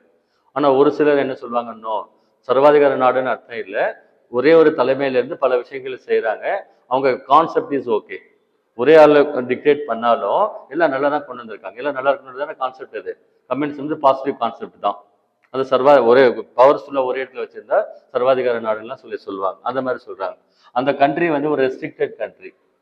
சைனா வந்து ஒரு ரெஸ்ட்ரிக்டட் கண்ட்ரி. யாருக்கூடயும் மிங்கிள் ஆக மாட்டாங்க, அவங்க இஷ்டத்துக்கு இருப்பாங்க, அவங்க லாங்குவேஜ் வேற. இன்னைக்கு வரைக்கும் அந்த சாங் லாங்குவேஜ் தான் யூஸ் பண்றாங்க, சைனீஸ் லாங்குவேஜ். அதை பார்த்துருக்கீங்களா? உங்களுக்கு கோவம் வந்து கிறுக்கிட்டீங்கன்னா எப்படி கிறுக்கிறீங்களோ அந்த மாதிரி தான் இந்த லாங்குவேஜ் இருக்கும். I tell you, they have made wonders. அதாவது என்னன்னா, they become number 2 economy. GDP wise number 2 வந்திருக்காங்க. பயங்கர ஆச்சரியமான விஷயம். நம்மள மாதிரி அதுவும் டெவலப்பிங் கண்ட்ரி தான். இன்னும் ரொம்ப ரிஜிடான கண்ட்ரி வேற. இங்கேயாவது பரவாயில்ல, கருத்து சுதந்திரம், பேச்சு சுதந்திரம், ஜாலியாக இருக்கு, நிறைய விஷயங்கள் இருக்கு. அங்கே அந்த மாதிரிலாம் எதுவுமே இல்லை, கவர்மெண்ட் கண்ட்ரோல்டு தான். பாருங்க, ஸ்டூடெண்ட்ஸ் வந்து அவங்க இஷ்டத்துக்கு கருத்துக்களை போடுறேன், ராடுகளை பெறுவாங்க. பேசவே கூடாது. No one should speak against the government. இங்கெல்லாம் கிழிச்சு தொங்க விடுறாங்க இல்லையா, அங்கே அது மாதிரி பண்ணக்கூடாது. அந்த மாதிரி கவர்மெண்ட் இது கம்யூனிஸ்ட் கவர்மெண்ட். அதை வச்சுக்கிட்டே அவங்க சக்ஸஸ் பண்ணியிருக்காங்க. ஆக்சுவலாக அந்த நாடு வந்து கம்யூனிஸ்ட் நாடு. அவங்களுடைய நாட்டு கொள்கை, வெளியுறவு கொள்கை எப்படி வச்சிருக்காங்கன்னா, அவ்வளோ சீக்கிரம் அங்கேயும் மிங்கிளாக மாட்டாங்க. ஏன் மிங்கிளாக மாட்டாங்கன்னா, சைனாவையெல்லாம் இப்போ நம்ம என்ன சொல்றது, இன்வைட் பண்ணியெல்லாம் வந்தாங்க. இப்போ இன்னொரு நாட்டுக்கிட்ட எல்லாம் போறோம்னா நமக்கு தேவையில்லாத பிரசிடென்ட்லாம் ஃபீல் பண்ணுவாங்க. ஸோ சைனா வந்து ஒரு 1970s 1980s வரைக்கும் எங்கேயும் எது கூட மிங்கிள் ஆகாது. அந்த கண்ட்ரி தனியாக இருக்கும், அது பாட்டுக்கு இருக்கும் அப்படின்னு இருந்தாங்க. பட் இப்போ உலகம் மாறிட்டு இருக்கு இல்லையா? அப்போ இந்தியாவும் அப்படி தானே இருந்தோம் நம்ம 199ல் நியூ எக்கானமிக் பாலிசி வர வரைக்கும் நம்மளும் அப்படி தான் இருந்தோம். க்ளோஸ்ட் எக்கானமி, வெளில மிங்கிள் ஆக மாட்டோம் அப்படின்ட்டு இருந்தோம். ஸோ சைனா வந்து இந்த வேர்ல்டு பேங்க்ல லேட்டாக தான் சேர்ந்துச்சு 1980. அதுக்கு முன்னால் வேர்ல்டு பேங்க்ல சேரலை. அது என்னன்னா, அது அந்த நாட்டுக்குரியது, அதை பார்த்து ஒரு யூனிக்காக இருக்கு அந்த நாடு. அது சேர்ந்த பின்னால ஆக்சுவலாக அந்த நாடு பெரிய நாடு அந்த மாதிரி இருந்தது. அதுக்கு முன்னால் சைனா 1980ல் லேட்டாக தான் சேர்ந்தது. அதுக்கு முன்னால் அதிகமாக லோன்ஸ் எடுத்து யூஸ் பண்ணது யாருன்னா இந்தியான்னு சொல்கிறாங்க. சரியா? லார்ஜஸ்ட் பெனிஃபிஷரி யார் அப்படின்னா இந்தியா. கடன் வாங்கினா தப்பா ரைட்டா? வாங்கினா தான் வேலை ஆகும். ஓகேவா? வாங்கலைன்னா வேலை ஆகாது. இல்லை வீட்டில் ஏதாவது ஏர்ன் பண்ணி வச்சிருக்கணும், யாராவது சொத்து வச்சிருந்தாங்கன்னா பரவாயில்ல, எதுவும் இல்லைன்னா நம்ம தான் நம்மளை பார்த்துக்கணும். ஸோ இந்தியா வந்து பார்த்தீங்கன்னா வேர்ல்டு பேங்க் குரூப்ல இருக்கக்கூடிய ஃபர்ஸ்ட் 4 ஆர்கனைசேஷன்ல மெம்பரா இருக்கிறாங்கன்னு சொல்லி சொல்றாங்க. இந்த வேர்ல்டு ட்ரேட் ஆர்கனைசேஷன் WTO ஒரு கான்செப்ட் சொல்றேன் பாருங்க. கரண்ட் அஃபேர்ஸ் படிச்சீங்கன்னா, நியூஸ் பார்த்தீங்கன்னா தெரியும். அதுல WTO எப்போ கொண்டு வந்தாங்க? 1/1/1995ல கொண்டு வந்தாங்க. 1/1/1995ல வந்து கொண்டு வந்தாங்க. இந்த WTO கொண்டு வரதுக்கு ரொம்ப பாடுபட்டுட்டாங்க. சரியா? அதாவது உலகத்துல பல நாடுகள் இருக்கு. எக்கானமி பேஸே பேசுவோம். Developed countries, developing countries, under developed countries. பல நாடுகள், அங்க விளைவிக்கக்கூடிய பொருட்கள் ஒரு சில இடத்துல லோ காஸ்ட், ஒரு சில இடத்துல ஹை காஸ்ட். ஒரு மாதிரி டைனமிக்கான ஃபீல்டு அது வந்து. இவங்க என்ன சொல்லாங்க, WTO கொண்டு வரும்போது எல்லாத்தையும் சேர்த்து காமன் நார்ம்ஸ்குள்ள கொண்டு வரலாம். வெங்காயம் விலை அவன் 30 ரூபா கொடுத்தா இவனுக்கு 30 ரூபாய் கொடுக்கணும். ஹவு? கண்ட்ரி டிஃபர் ஆகுது இல்லையா? இடம் பொருள் நிறைய விஷயங்கள் சேஞ்ச் ஆகுது. ஆக்சுவலா இப்போ டெவலப்டு கண்ட்ரிஸா அவங்க நிறைய பணம் வச்சிருக்கிறாங்க, அட்வான்ஸ்டு ஃபார்மிங் பண்றாங்க. அவங்க வந்து சீப் காஸ்ட்ல 15 கிலோ கொடுக்க முடியும், 1 கிலோ 5 ரூபாய் கொடுக்க முடியும். நம்ம ஃபார்மர்ஸ் அவ்வளோ கொடுக்க முடியாது, ஒரு 30-35 ரூபாய் வச்சா தான் ஆகும். இவங்க காமனாக எடுத்து வரும்போது என்ன ட்ரம்ப் அப்படிதான் சொல்றாரு, நீ எவ்வளோ போடுறியோ அவ்வளோ நான் போடுதோ அப்படின்னு போட்டிருக்காரு. நம்ம 100% போடுறோமா அமெரிக்கன் குட்ஸ்க்கு, அவர் நான் போடுறேன் அப்படிங்கிறாரு. என்னென்ன கண்ட்ரி எவ்வளோ போடுறீங்களோ அதுக்கெல்லாம் போடுறேன் தான் இப்போ ப்ராப்ளம் ஆயிருக்கு ஆக்சுவலா. அந்த மாதிரி சொல்றாங்க. ஸோ WTO 1/1/1995ல கொண்டு வந்தாங்க. அந்த WTO கொண்டு வரதுக்கு முன்னால ஒரு 15 ரவுண்ட் பேசினாங்க. அதுக்கு பேர் இந்த உருகுவே ரவுண்ட் ஆஃப் டாக்ஸ்ன்னு சொல்லுவாங்க. அதுக்கு பேர் வந்து கேட் அக்ரிமெண்ட்னு சொல்லுவாங்க. இதுக்கு முன்னால ஒரு அக்ரிமெண்ட் போட்டாங்க, கேட் அக்ரிமெண்ட், GATTன்னு அதுக்கு பேர். கேட் அக்ரிமெண்ட் அப்படின்னு பேர், GATT அப்படின்னு அதுக்கு பேர் ஆக்சுவலா. ஸோ இந்த கேட்ல என்ன சொல்றாங்க பாருங்க, general agreement on trade and tariffs அப்படின்னு பேர். General agreement on trade and tariff, GATTன்னு சொல்லி. அந்த கண்ட்ரிக்கு பேர் வந்து உருகுவேன்னு ஒரு கண்ட்ரி இருக்கு ஆக்சுவலா. அந்த கண்ட்ரியில் உட்காந்து ரவுண்ட் ஆஃப் டாக்ஸ் எல்லாம் பேசி பேசி பேசி அவங்களுக்குள்ள அந்த டேர்ம்ஸ் ஒத்து வராது ஆக்சுவலா. பாட்டம் கண்ட்ரி டாப் கண்ட்ரி எல்லாம் ஒரே காமன் பிளாட்ஃபார்ம் கொண்டு வர முடியாது. ரொம்ப கஷ்டப்பட்டு பேசி லாஸ்ட்ல வந்து பாருங்க final round of Uruguay round of talks அப்படின்னு சொல்லுவாங்க. அதில் தான் ஃபைனலைஸ் பண்ணாங்க. ஏதோ ஒன்று பண்ணலாம் ஃபஸ்ட்டு கொண்டு வரலாம் அப்படின்ட்டு கொண்டு வந்தாங்க. ஸோ WTO ஹெட் குவார்ட்டர்ஸ் வந்து எங்கே இருக்குது அப்படின்னா ஜெனீவாவில் இருக்குது, சுவிட்சர்லாந்தில் ஜெனீவாவில் இருக்குது ஆக்சுவலாக. இப்போ ஆஸ் ஆஃப் நவ் எவ்வளோ பேர் இருக்கிறாங்க, நான் எடுத்த டேட்டா எப்போ எடுத்தேன்னு தெரியல, ஒரு 2 மாதத்துக்கு முன்னே 166 கண்ட்ரிஸ் WTOவில் மெம்பர்ஸாக இருக்காங்க. பாருங்க சைனா லேட்டாக தான் அதுலேயும் சேர்ந்துச்சு, 2001 தான் சேர்ந்துச்சு சைனா. அதுக்கு முன்னால் வரைக்கும் சேரல, அதுக்கு டவுட்டு, ஒரு கொஸ்டின் மார்க்கோடவே தெரியும். ஸோ நம்ம இந்தியா அப்பயே சேர்ந்துட்டோம், சைனா வந்து லேட்டாக தான் சேர்ந்தது. எனக்கு என்ன ஆச்சரியம்னா வெறும் சைனீஸ் லாங்குவேஜ் தான் பேசுகிறாங்க, அதை வச்சுக்கிட்டு வேர்ல்டில் அவங்க தயாரிக்காத பொருளே கிடையாது. எனக்கு அதை மொபைலில் சொல்கிறேன், 20,000 ரூபாய் சாம்சங்கில் என்ன வாங்குறீங்களோ ஆப்பிள் ஐஃபோனில் வந்து 70,000க்கு என்ன வாங்குறீங்களோ அது 2,000 ரூபாயில் பலன்னு தராங்க.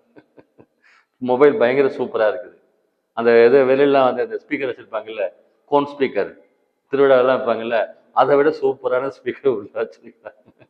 இந்த வேலை செய்கிறாங்கல்ல கார வேலையெல்லாம் சூப்பராக, காலையிலே வருவாங்க எடுத்துக்குவாங்க, செங்கல் அடுக்குவாங்கல்ல, இங்கே வந்து கொத்தனார் வேலை பார்ப்பார் இல்லையா, இதை ஆன் பண்ணி விட்டுக்குவார். என்னது மேஸ்திரி பாட்டுலாம் ஓடிட்டு இருக்கோம், இந்த பக்கம் பாட்டுக்கு பாடிட்டு இருப்பார். நம்ம நார்மல் ஃபோன் அவ்வளோ வால்யூம்ல வராது. அந்த சைனீஸ் ப்ராடக்ட்ஸ் வந்து லோயஸ்ட் காஸ்ட்ல கொடுத்து பல்காக கொடுத்து அந்த மாதிரி ஏதோ ஒன்று பண்ணி டெவலப்மெண்ட் கொண்டு வந்துட்டாங்க. ஸோ இந்தியாவுக்கு வந்து இந்த WTO ஒர்க் இல்லைங்களா, அதில் வந்து இதில் என்னென்ன கொஸ்டின்ஸ் கேட்பாங்க அப்படின்னா, WTOவில் லாஸ்ட்டாக சேர்ந்த கண்ட்ரி என்ன, கரண்ட் அஃபேர்ஸ் மாதிரிலாம் கொடுப்பாங்க. WTOவில் இப்போ லேட்டஸ்டாக என்ன கண்ட்ரி சேர்ந்தது அப்படிலாம் சொல்லுவாங்க. WTOவுடைய அப்ஜெக்டிவ்ஸ் என்ன, அதோட இலக்குகள் என்ன அப்படின்னு சொன்னால், ensure reduction of tariff and other barriers அப்படின்னு சொல்கிறாங்க.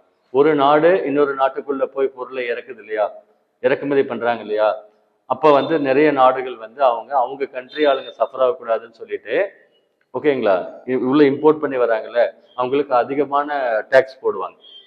அதிகமான டேக்ஸ் உள்நாட்டில் இருக்கக்கூடிய விவசாயிகளை சேவ் பண்ணுறதுக்காக டேக்ஸ் அதிகமாக போடுவாங்க. அந்த மாதிரிலாம் பண்ணக்கூடாது, கொஞ்சம் ஃபேராக இருக்கணும் அப்படின்னு சொல்லி சொல்கிறாங்க. அதெல்லாம் ரிமூவ் பண்ணணும்னு சொல்கிறாங்க. டு எலிமினேட் டிஸ்கிரிமினேஷன் இன் ட்ரேடுன்னு சொல்கிறாங்க. ஸோ அந்த வியாபாரம் பண்ணுறாங்க இல்லைங்களா, அதில் வந்து கொஞ்சம் பேதம் பார்க்குறது அந்த மாதிரிலாம் இருக்குது, அதெல்லாம் ரிமூவ் பண்ணணும்னு சொல்கிறாங்க. அப்புறம் optimum use of world's resources, உலகத்தில் இருக்கிற எல்லா ரிசோர்ஸஸையும் பெஸ்ட்டாக யூஸ் பண்ணணும் அப்படின்னு சொல்லி சொல்கிறாங்க. இப்போ பார்த்தா ஒரு பர்டிகுலராக லண்டனில் ஒரு ஊரில் வந்து பயங்கர ஃபேமஸாக ஒரு ஐட்டம் இருக்குது, அந்த ஐட்டம் இங்கே கொண்டு வந்து நம்ம வந்து இம்போர்ட் பண்ணி மக்களுக்கு கொடுக்கலாம். இங்கே இருக்கிற ஐட்டம் அந்த மாதிரி அங்கே போனால் நல்லா தான் இருக்கும் எல்லாமே அப்படின்னு சொல்லி சொல்கிறாங்க. To facilitate fair trade, trade வந்து ஃபேராக பண்ணணும்னு சொல்கிறாங்க, எல்லாருக்குமே பெனிஃபிட்டாக இருக்கிற மாதிரி சொல்கிறாங்க. இன்னொரு கான்செப்ட் டேரிஃப்னு ஒரு கான்செப்ட் இருக்குது. டேரிஃப் அப்படின்னு சொன்னால் என்ன சொல்கிறாங்க அப்படின்னாக்க, ஆக்சுவலாக வந்து பார்த்தீங்கன்னா ஒரு தடைன்னு அர்த்தம். ஆக்சுவலாக it's a barrier to trade by imposing high taxes. அதான் நான் சொல்கிறேன், லோக்கலில் இருக்கக்கூடிய மெர்ச்சன்ட்ஸ் சேவ் பண்ணுறதுக்காக வெளிநாட்டிலேருந்து வரல பொருட்களுக்கு ஹை டேக்ஸ், இம்போர்ட் டேக்ஸ் ஹையாக அந்த கண்ட்ரியில் வச்சிருக்குது, அப்படி போடுவாங்க. ஆக்சுவலாக லோக்கலில் இருக்கிறவங்கள சேவ் பண்ணுறதுக்காக அதை போடுவாங்க. ஆக்சுவலாக அந்த மாதிரி போடும்போது என்ன ஆகுதுன்னா, இந்த பிஓபி கிரைசிஸ் வராது அவங்களுக்கு. இப்போ இம்போர்ட் பண்ணும்போது அதிகமாக டேக்ஸ் போட்டால் நம்மளுக்கு கெயின் தான் ஆக்சுவலாக அந்த போடுற கண்ட்ரிக்கு, அந்த ரீசன் சொல்கிறாங்க. ஸோ இந்த கேட்டுங்கிறது வந்து இது மூலமாக கொண்டு வந்தாங்க. டங்கல் டிராஃப்ட் அப்படின்னு அதுக்கு பேர். ஆக்சுவலாக 1994 ஆர்த்தர் டங்கல் ஒருத்தர் இருக்கார், அவர் தான் அந்த ஃபைனல் டிராஃப்ட் சைன் பண்ணாங்க, அதனால் டங்கல் டிராஃப்ட்னு சொல்லுவாங்க. 1995 வந்து WTO வந்து வந்தது.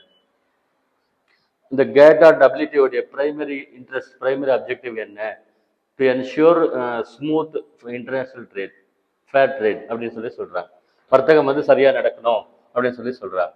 ஸோ WTO ஃபங்க்ஷன்ஸ் என்ன, இதில் நிறைய விஷயங்கள் வந்து சொல்கிறாங்க. என்னென்ன சொல்கிறாங்க பாருங்க, அட்மினிஸ்டரிங் வேர்ல்டு ட்ரேட் அக்ரிமெண்ட்ஸ், உலகத்தில் வந்து ட்ரேட் அக்ரிமெண்ட் சைன் பண்ணுவாங்க, அந்த அக்ரிமெண்ட்ஸ் எல்லாம் வந்து இவங்க முன்னிலையில் தான் நடக்கும், இவங்க கண்ட்ரோலில். ஃபோரம் ஃபார் ட்ரேட் நெகோசியேஷன், இப்போ இந்த வரி போட்டாங்க வரி போடல அப்படின்லாம் பேசிக்கிறாங்க இல்லையா, 2 கண்ட்ரிஸ் பேசிக்கிட்டா பைலேட்டரலாக பேசுவாங்கன்னு சொல்லுவாங்க, அது வந்து இப்போ WTOவில் போய் கேட்பாங்க. ஆக்சுவலாக ஹோல்டிங் ட்ரேட் டிஸ்பியூட்ஸ் வந்ததுன்னா அவங்க பஞ்சாயத்து பண்ணி வைப்பாங்க. மானிட்டரிங் நேஷனல் ட்ரேட் பாலிசிஸ், ஒவ்வொரு நாட்டுக்கும் என்னென்ன அவங்க வந்து பிஸ்னஸ் பாலிசிஸ் வச்சுக்கிறாங்கன்னு மானிட்டர் பண்ணுறாங்க. ஏதாவது தேவைப்பட்டுச்சுன்னா டெவலப்பிங் கண்ட்ரிஸ்க்கோ அண்டர் டெவலப்டு கண்ட்ரிஸ்க்கோ டெக்னிக்கல் அசிஸ்டன்ஸ் அண்ட் ட்ரைனிங் தராங்க, எப்படி ஹேண்டில் பண்ணணும் என்ன பண்ணணும் அப்படின்னு சொல்லிட்டு. பாருங்க, 1 கோடி ரூபாய் கடன் உங்களுக்கு எலிஜிபிலிட்டி இருக்கு, 1 கோடி ரூபாய் கடன் எலிஜிபிலிட்டி இருக்கு. ஆனால் மாதம் இஎம்ஐ 1 லட்சம் கட்டணும். சரியா, 1 கோடி கடன் வாங்கி கையில் பாஸ் வந்துடும், நீங்கள் ஒரு இஎம்ஐ எவ்வளோ கட்டணும், 1 லட்சம் கட்டணும். ஒரு லாஜிக் சொல்கிறேன் பாருங்க, 1 கோடி கைக்கு வந்துருச்சு, ஒரு 5 மாதத்துக்கு பணம் வச்சுக்கோங்க, 5 லட்சம். 5 இஎம்ஐ கட்டுறதுக்கு. இந்த 5 மாசம் டைம் இருக்கு இல்லையா, மிச்சம் எவ்வளோ இருக்குது? 95 லட்சம் இருக்குது. அதை இன்வெஸ்ட் பண்ணா 6 மாசத்துல வசூலில் டபுள் ஆகுதான். இப்போ இன்வெஸ்ட் பண்ணலாமா? கரெக்டான ரிஸ்க் எடுத்து தைரியமா எடுத்து ப்ராப்பரா பண்ணி வித்தவுட் ஃபெயில் அடிச்சுட்டு வந்துட முடியும்னு சொன்னா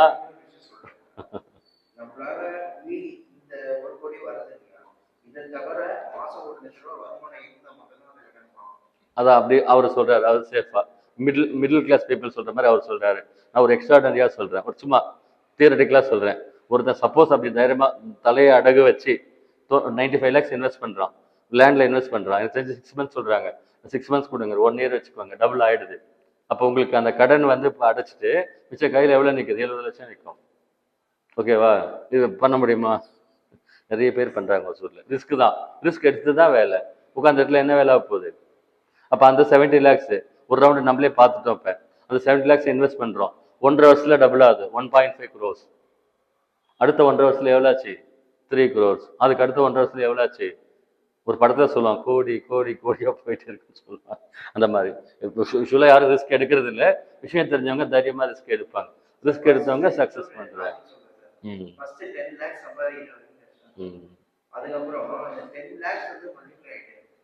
இந்த மணி வந்து ஓரளவுக்கு வந்து earn பண்றது கஷ்டம், அதுக்கப்புறம் டெவலப் ஆகும்னு சொல்றாங்க.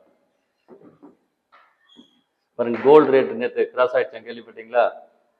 கோல்டு ரேட் எவ்வளோ போயிருக்கு?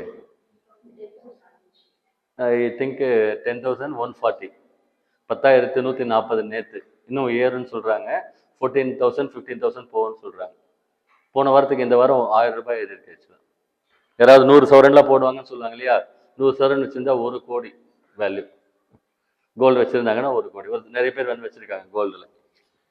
ஸோ டபிள்யூடிஓ வந்து என்ன அச்சீவ் பண்ணிருக்கு இது வரைக்கும் அப்படின்னா, பாருங்க, இந்த பிஓபி கிரைசிஸ் வருது இல்லையா, அந்த கண்ட்ரீஸ்க்கெல்லாம் ரொம்ப ஹெல்ப்ஃபுல்லா இருந்திருக்கு. ஆக்சுவலா பிஓபி கிரைசிஸ் வந்த கண்ட்ரீஸ்க்கு கடன் கொடுத்து டைம் பீயிங் வந்து ஹெல்ப் பண்ணிருக்கிறாங்கன்னு சொல்றாங்க. நெக்ஸ்ட் என்ன சொல்றாங்க? Services is also brought under multilateral system. Service செக்டார்னு சொல்றோம் இல்லையா, அது வந்து இன்டர்நேஷனல் அந்த டபிள்யூடிஓ ஃபோரம்குள்ள எடுத்துட்டு வந்துட்டாங்க. இதுக்கு முன்ன சர்வீஸ் செக்டார் வந்து இன்டர்நேஷனல் ஃபோரம்குள்ள வராது, அந்த கண்ட்ரிஸே டீல் பண்ணிக்குவாங்க. இப்போ சர்வீஸ் செக்டாரை அவங்க டபிள்யூடிஓ ஃப்ரேம்குள்ள எடுத்துட்டு வந்துட்டாங்க. ஒரு ட்ரேட் பாலிசி ரிவ்யூ மெக்கானிசம்னு வச்சிருக்காங்க. ஒரு நாட்டினுடைய கொள்கை, தொழில் கொள்கை. இப்போ ஸ்டாலின் வந்து சென்னை போயிட்டு வந்தார், கேள்விப்பட்டீங்களா? இவ்வளோ இன்வெஸ்ட்மெண்ட் சைன் பண்ணிட்டு வந்திருக்கோம்னு சொல்றாங்க இல்லையா? அப்புறம் பேசிக்கலாக பண்ணிட்டு வந்துட்டாங்க. எந்த துறையில எவ்வளோ, என்ன கடனா, என்ன நிறைய சோ மெனி திங்ஸ். அந்த மாதிரி வந்து அந்த ட்ரேட் பாலிசி இருக்கு இல்லைங்களா, அது வந்து ரிவ்யூ பண்ற மெக்கானிசம்ஸ் வந்து டபிள்யூடிஓல வச்சிருக்கிறாங்க ஆக்சுவலா. Next, reduced trade barriers. ஒரு நாடு இன்னொரு நாட்டுக்கு ட்ரேட் பண்ணும்போது அந்த உள்நாட்டில் இருக்கிற அந்த நாடு ரொம்ப ரிஜிடா இருந்ததுன்னா ட்ரேட் பேரியர்ஸ் வச்சிருப்பாங்க, ஃப்ரீயா பிசினஸ் பண்ண முடியாது. ஓகேங்களா? இப்போ டேரிஃப் அதிகமாக வச்சிருப்பாங்க, அதெல்லாம் குறைக்கிறதுக்கு அவங்க ஏற்பாடு பண்ணுவாங்க, பேசி கீசி கவர்மெண்ட் சொல்லுவாங்க. ஸோ டபிள்யூடிஓல என்னென்ன அக்ரிமெண்ட்ஸ் எல்லாம் போட்டிருக்கிறாங்க பாருங்க. ட்ரிப்ஸ்னு ஒரு அக்ரிமெண்ட் இருக்கு ஆக்சுவலா. நீங்க நியூஸ் படிச்சீங்கன்னா உங்களுக்கு தெரியும். கண்டிப்பா கரண்ட் அஃபேர்ஸ்ல கவர் பண்ணியிருப்பாங்க. யூபிஎஸ்சி எல்லாத்தையுமே கொஸ்டின் கேட்பாங்க. டபிள்யூடிஓல என்னென்ன கான்செப்ட்ஸ் இருக்கு? ட்ரிப்ஸ்னு ஒரு கான்செப்ட் இருக்கு, trade related intellectual property rights. இந்த இன்டெலெக்சுவல் ப்ராப்பர்ட்டி ரைட்ஸ்னு என்ன? பேட்டன்ட் கேள்விப்பட்டிருக்கீங்களா? பேட்டன்ட்னு சொல்லுவாங்க இல்லையா? இப்போ நீங்க புதுசா ஏதாவது கண்டுபிடிக்கிறீங்க அப்படின்னா உங்களுக்கு அந்த உரிமை வந்து கொடுத்துருவாங்க, காப்பி ரைட்ஸ் கொடுத்துருவாங்க. ஆமா, அது பேட்டன்ட் வந்து வாங்கி வச்சுப்பாங்க. அந்த பேட்டன்ட் வந்து யூனிக்கா இருக்கும். ஃபார் எக்ஸாம்பிள், திருப்பதி லட்டு, அது எதுல பண்றாங்களோ என்ன பண்றாங்களோ தெரியல, லட்டுக்காகவே வந்து கோயிலுக்கு போறாங்க. சரியா? அந்த லட்டு அவ்வளோ டேஸ்டா, எக்ஸ்ட்ரீம் யூனிக் டேஸ்டா இருக்கு, அவ்வளோ சைஸா இருக்கு. ரெண்டாவது, சார் பேர் சொல்லி கொடுக்குறாங்க, வெங்கடேஸ்வர் பேர் சொல்லி கொடுக்குறாங்க. என்ன பண்றாங்க நம்பாளுங்க, போடி கொட்டைக்குன்னு போறாங்க போறாங்க போறாங்க. Per day I hope that 50,000 to 60,000 guys pilgrims வந்து போறாங்க திருப்பதிக்கு, டிக்கெட்டே கிடைக்கிறது இல்லை. சரியா? அதை சொல்றாங்க trade related intellectual property rights. அதுல நிறைய கான்செப்ட் சொல்றாங்க பாருங்க. காப்பி ரைட், புக்குக்கெல்லாம் கொடுக்குறது காப்பி ரைட். ட்ரேட் மார்க் அப்படின்னு சொல்லுவாங்க. இப்போ நீங்க ஏதாவது பிசினஸ் பண்றீங்க, இப்போ நான் புக் வச்சிருக்கேன், இப்போ ரெண்டு இன்ஸ்டியூட் நேம் வச்சிருக்கிறேன், மேலே டிஎம் அப்படின்னு ஒரு அப்ரிசியேஷன் கொடுப்பாங்க, கொடுத்தா ட்ரேட் மார்க், வேற யாரும் யூஸ் பண்ணக்கூடாது அப்படின்னு அர்த்தம் ஆக்சுவலா. ஸோ இந்த மாதிரி. அப்புறம் ஜியோகிராபிக்கல் இண்டிகேட்டர்ஸ் ஒரு கான்செப்ட் இருக்கு, புவிசார் குறியீடுன்னு சொல்லுவாங்க. லேட்டஸ்டா சுங்கிடி சேலை அதுக்கெல்லாம் கொடுத்துருக்காங்க. ஆமா, எல்லாத்துக்கும் ஒரு தனி ஹியூஜ் லிஸ்ட் இருக்கு, நான் ஜியோகிராஃபில சொல்லியிருக்கேன். அது எல்லாமே கரண்ட் அஃபேர்ஸ்ல கொடுப்பாங்க. புவிசார் குறியீடு எது இதுக்கெல்லாம் கொடுத்துருக்காங்க அப்படின்னு சொல்லுவாங்க. மதுரையில் என்ன ஸ்பெஷல்? சுங்கிடி சேலை அப்படின்னு சொல்லுவாங்களே, அது கொடுத்துருக்காங்க. ஈரோட்ல வந்து ஜமக்காலம், அது கொடுத்துருக்காங்க. திருப்பதி லட்டு, சரிங்களா? அப்புறம் வெண்பட்டு ஏதோ சொல்லுவாங்க, ஒரு லிஸ்ட் இருக்கு ஆக்சுவலா. அப்புறம் பார்த்தா சுவாமி மலையில் ஏதோ சிலை பண்றாங்களாமே, வெண்கல சிலை, அந்த மாதிரி அங்கங்கே என்னென்ன யூனிக்காக இருக்கோ அதுக்கு அப்ளை பண்ணி வாங்கியிருக்காங்க. அதுக்கு ஜியோகிராபிக்கல் இண்டிகேட்டர்ஸ் அப்படின்னு பேர், அதை கொடுத்துருக்காங்க. அப்புறம் ட்ரேட் சீக்ரெட்ஸ், லேவ் டிசைன்ஸ், இந்த மாதிரிலாம் நிறைய கொடுத்துருக்காங்க. ஸோ இது வந்து பார்த்தீங்கன்னா அவங்களுக்கு பேட்டன்ட் கொடுக்குறாங்க. இன்னொன்று ட்ரிம்ஸ்னு ஒன்று இருக்கு ஆக்சுவலாக, ட்ரேட் ரிலேட்டட் இன்வெஸ்ட்மெண்ட் மெஷர்ஸ் அப்படின்னு சொல்றாங்க. எஃப்டிஐ பற்றி சொல்றாங்க, ஃபாரின் டைரக்ட் இன்வெஸ்ட்மெண்ட், அதை பற்றி அவங்க சொல்றாங்க ஆக்சுவலாக. ஸோ அதில் கேட்ஸ் அப்படின்னு ஒன்று இருக்கு பாருங்க. இன்னொன்று general agreement on trade and services, வியாபாரம் பண்றதுல சர்வீஸ் செக்டரை பத்தி சொல்றாங்க, அதுக்கு ஒரு அக்ரிமெண்ட் சொல்றாங்க. அப்புறம் மல்டி ஃபைபர் அக்ரிமெண்ட் இருக்கு, அக்ரிமெண்ட் அண்ட் அக்ரிகல்ச்சர் அப்படின்னா நிறைய கான்செப்ட் வச்சிருக்காங்க. இந்தியாவுக்கும் டபிள்யூடிஓக்கும் என்ன ரிலேஷன்ஷிப்? இந்தியா வந்து ஃபவுண்டர் மெம்பர் ஆஃப் டபிள்யூடிஓ, சரிங்களா? டபிள்யூடிஓ ஸ்டார்ட் பண்ணாங்க இல்லையா, அதுல வந்து one of the founder members. ஆரம்பிக்கும் போதே இந்தியா அது கூட இருக்கு, ஆரம்பிச்சது இந்தியாவுக்கும் ஒரு ஸ்பெஷல். அதுல வந்து இன்னொரு கான்செப்ட் மோஸ்ட் ஃபேவரட் நேஷன் அப்படின்னு ஸ்டேட்டஸ் இருக்கு ஆக்சுவலா, எம்எஃப்என் அப்படின்னு சொல்லுவாங்க, மோஸ்ட் ஃபேவர்ட் நேஷன். ரொம்ப க்ளோஸா இன்டர்நேஷனல் டைஸ் இருக்கு இல்லைங்களா கண்ட்ரிஸ்குள்ள, அந்த கண்ட்ரிஸ் 2 கண்ட்ரிஸ்குள்ள சைன் பண்ணிப்பாங்க எஃப்எம். அந்த மோஸ்ட் ஃபேவர்ட் நேஷன் அப்படின்னா அவங்களுக்கு டென்ஷன் கிடையாது, விசா ஃப்ரீ, இந்த மாதிரி நிறைய விஷயங்கள், நிறைய ப்ரிவிலேஜஸ் இருக்கு அதுல. இப்ப பாகிஸ்தானுக்கு கூட லாஸ்டா கொடுத்தாங்க, பாகிஸ்தான் கூட டைஸ் க்ளோஸா வந்தது ஆக்சுவலா. வாஜ்பாய் வந்து பஸ் விட்டாரு, இங்கிருந்து பாகிஸ்தானுக்கு பஸ் விட்டாரு, ட்ரெயின் விட்டாரு, இந்த மாதிரி கொஞ்சம் கொஞ்சமா டெவலப் பண்ணி பில்ட் பண்ணி கொண்டு வந்துட்டு இருந்தாங்க. ஆனா அவங்க என்ன சொல்றாங்க, நான் செத்தாலும் பரவாயில்ல என்னது, ஆனா இந்தியாவை சாவடிக்க விட மாட்டேன்னு சொல்லி ஒரு டெரரிஸ்ட் குரூப் உள்ள இருக்காங்க பாகிஸ்தான்ல, பயங்கரமா பாய்சன் பண்ணியிருக்காங்க. டெரரிஸ்ட் குரூப்ஸ் அதுக்கே இருக்காங்க ஆக்சுவலா, சூசைட் பாம்ஸ் மாதிரி இருக்காங்க, அவங்களை அப்படியே இன்டாக்டினேட் பண்ணி வச்சிருக்காங்க. யார் சொன்னாலும் அவங்க மாத்திக்க மாட்டாங்க, அப்படி ஒரு குரூப் இருக்காங்க அங்க வந்து. அதனால ப்ராப்ளம் ஆச்சு, எகைன் டைஸ்ல ப்ராப்ளம் ஆகி பெஹல்காம் அட்டாக் அந்த மாதிரிலாம் வந்துருச்சு ஆக்சுவலா. இந்த மோஸ்ட் ஃபேவர்ட் நேஷன் ஸ்டேட் இருக்கு ஆக்சுவலா. அப்புறம் அந்த டேரிஃப் ரேட்டை குறைக்க சொல்றாங்க, உள்நாட்டுக்குள்ள போகும்போது ரிஜிடா இருக்காதீங்கன்னு சொல்றாங்க. மார்க்கெட் அக்சஸ் கான்செப்ட் இருக்கு ஆக்சுவலா. மார்க்கெட் அக்சஸ் அப்படின்னா என்ன, ஒரு கண்ட்ரிக்குள்ள வந்து அவங்க மார்க்கெட்டுக்கு அக்சஸ் பண்ணணும் அப்படின்னா அந்த கண்ட்ரி கிட்ட பர்மிஷன் வாங்கணும். இதுக்கு முன்னாடி டபிள்யூடிஓல மெம்பரா இருந்தா வாங்க தேவையில்லை, ஓகேங்களா? மார்க்கெட் அக்சஸ்னா இப்போ ஒரு கண்ட்ரிக்கு வைக்கிறீங்க, சரியா? ஒரு கண்ட்ரிக்கு வைக்கிறீங்க, உலகத்துல எவ்வளவு கண்ட்ரிஸ் இருக்கு, 400 கண்ட்ரிஸ் இருக்குது, 100 கண்ட்ரிஸ்க்கு வித்தா உங்களுக்கு தான் 100 மடங்கு லாபம்.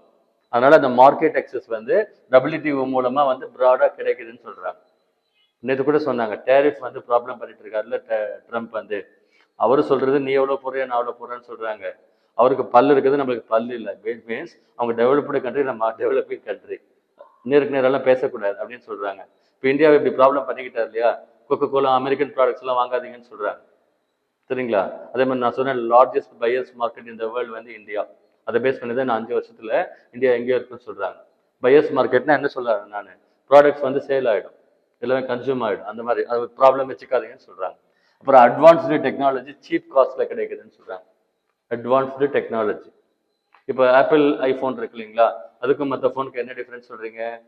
செக்யூரிட்டி சிஸ்டம் சேஃப்டி பயங்கர சூப்பரா இருக்குன்னு சொல்றீங்க, யாரும் கை வைக்க முடியாது, டேட்டா திருட முடியாது, இதை திருடினா கூட பார்த்துக்கலாம் நிறைய சொல்றீங்க, அதான் சொல்றீங்க ஆக்சுவலா. அந்த மாதிரி சொல்றாங்க ஆக்சுவலா. ஸோ அட்வான்ஸ்டு டெக்னாலஜி கொஞ்சம் சீப் காஸ்ட்ல கிடைக்குதுன்னு சொல்றாங்க.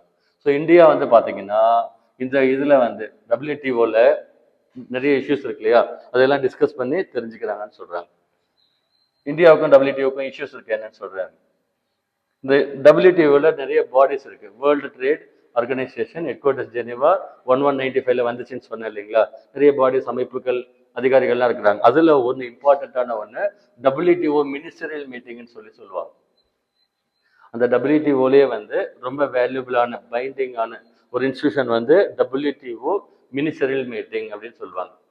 அதாவது டபிள்யூடிஓ மேற்பார்வையில் எல்லா நாடுகளுடைய வர்த்தக அமைச்சர்கள் இருக்காங்க இல்லையா, காமர்ஸ் மினிஸ்டர்ஸ் இருக்காங்க இல்லைங்களா, அவங்க வந்து மீட்டிங் போடுவாங்க, 2 இயர்ஸ்க்கு ஒன்ஸ் போடுவாங்க.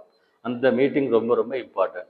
இந்த டபிள்யூடிஓல அது ஒன்று தான் பைண்டிங், அங்கே எடுக்கிற டெசிஷன் தான் பைண்டிங், மற்றதுல அவ்வளோ வேல்யூ கிடையாது ஆக்சுவலாக. இப்போ ஸ்டார்டிங்கில் ஃபர்ஸ்ட் எங்கே பார்த்தாங்க, சிங்கப்பூரில் வந்து மீட்டிங் போட்டாங்க வெரி ஃபர்ஸ்ட்ல, 2 இயர்ஸ் ஒன்ஸ் போடுறாங்கன்னு சொன்னேன். இப்போ லாஸ்ட்டாக கொஸ்டின் கரண்ட் அஃபேர்ஸில் கேட்பாங்க, 2024 டபிள்யூடிஓ மினிஸ்டர் மீட்டிங் எங்கே நடந்தது?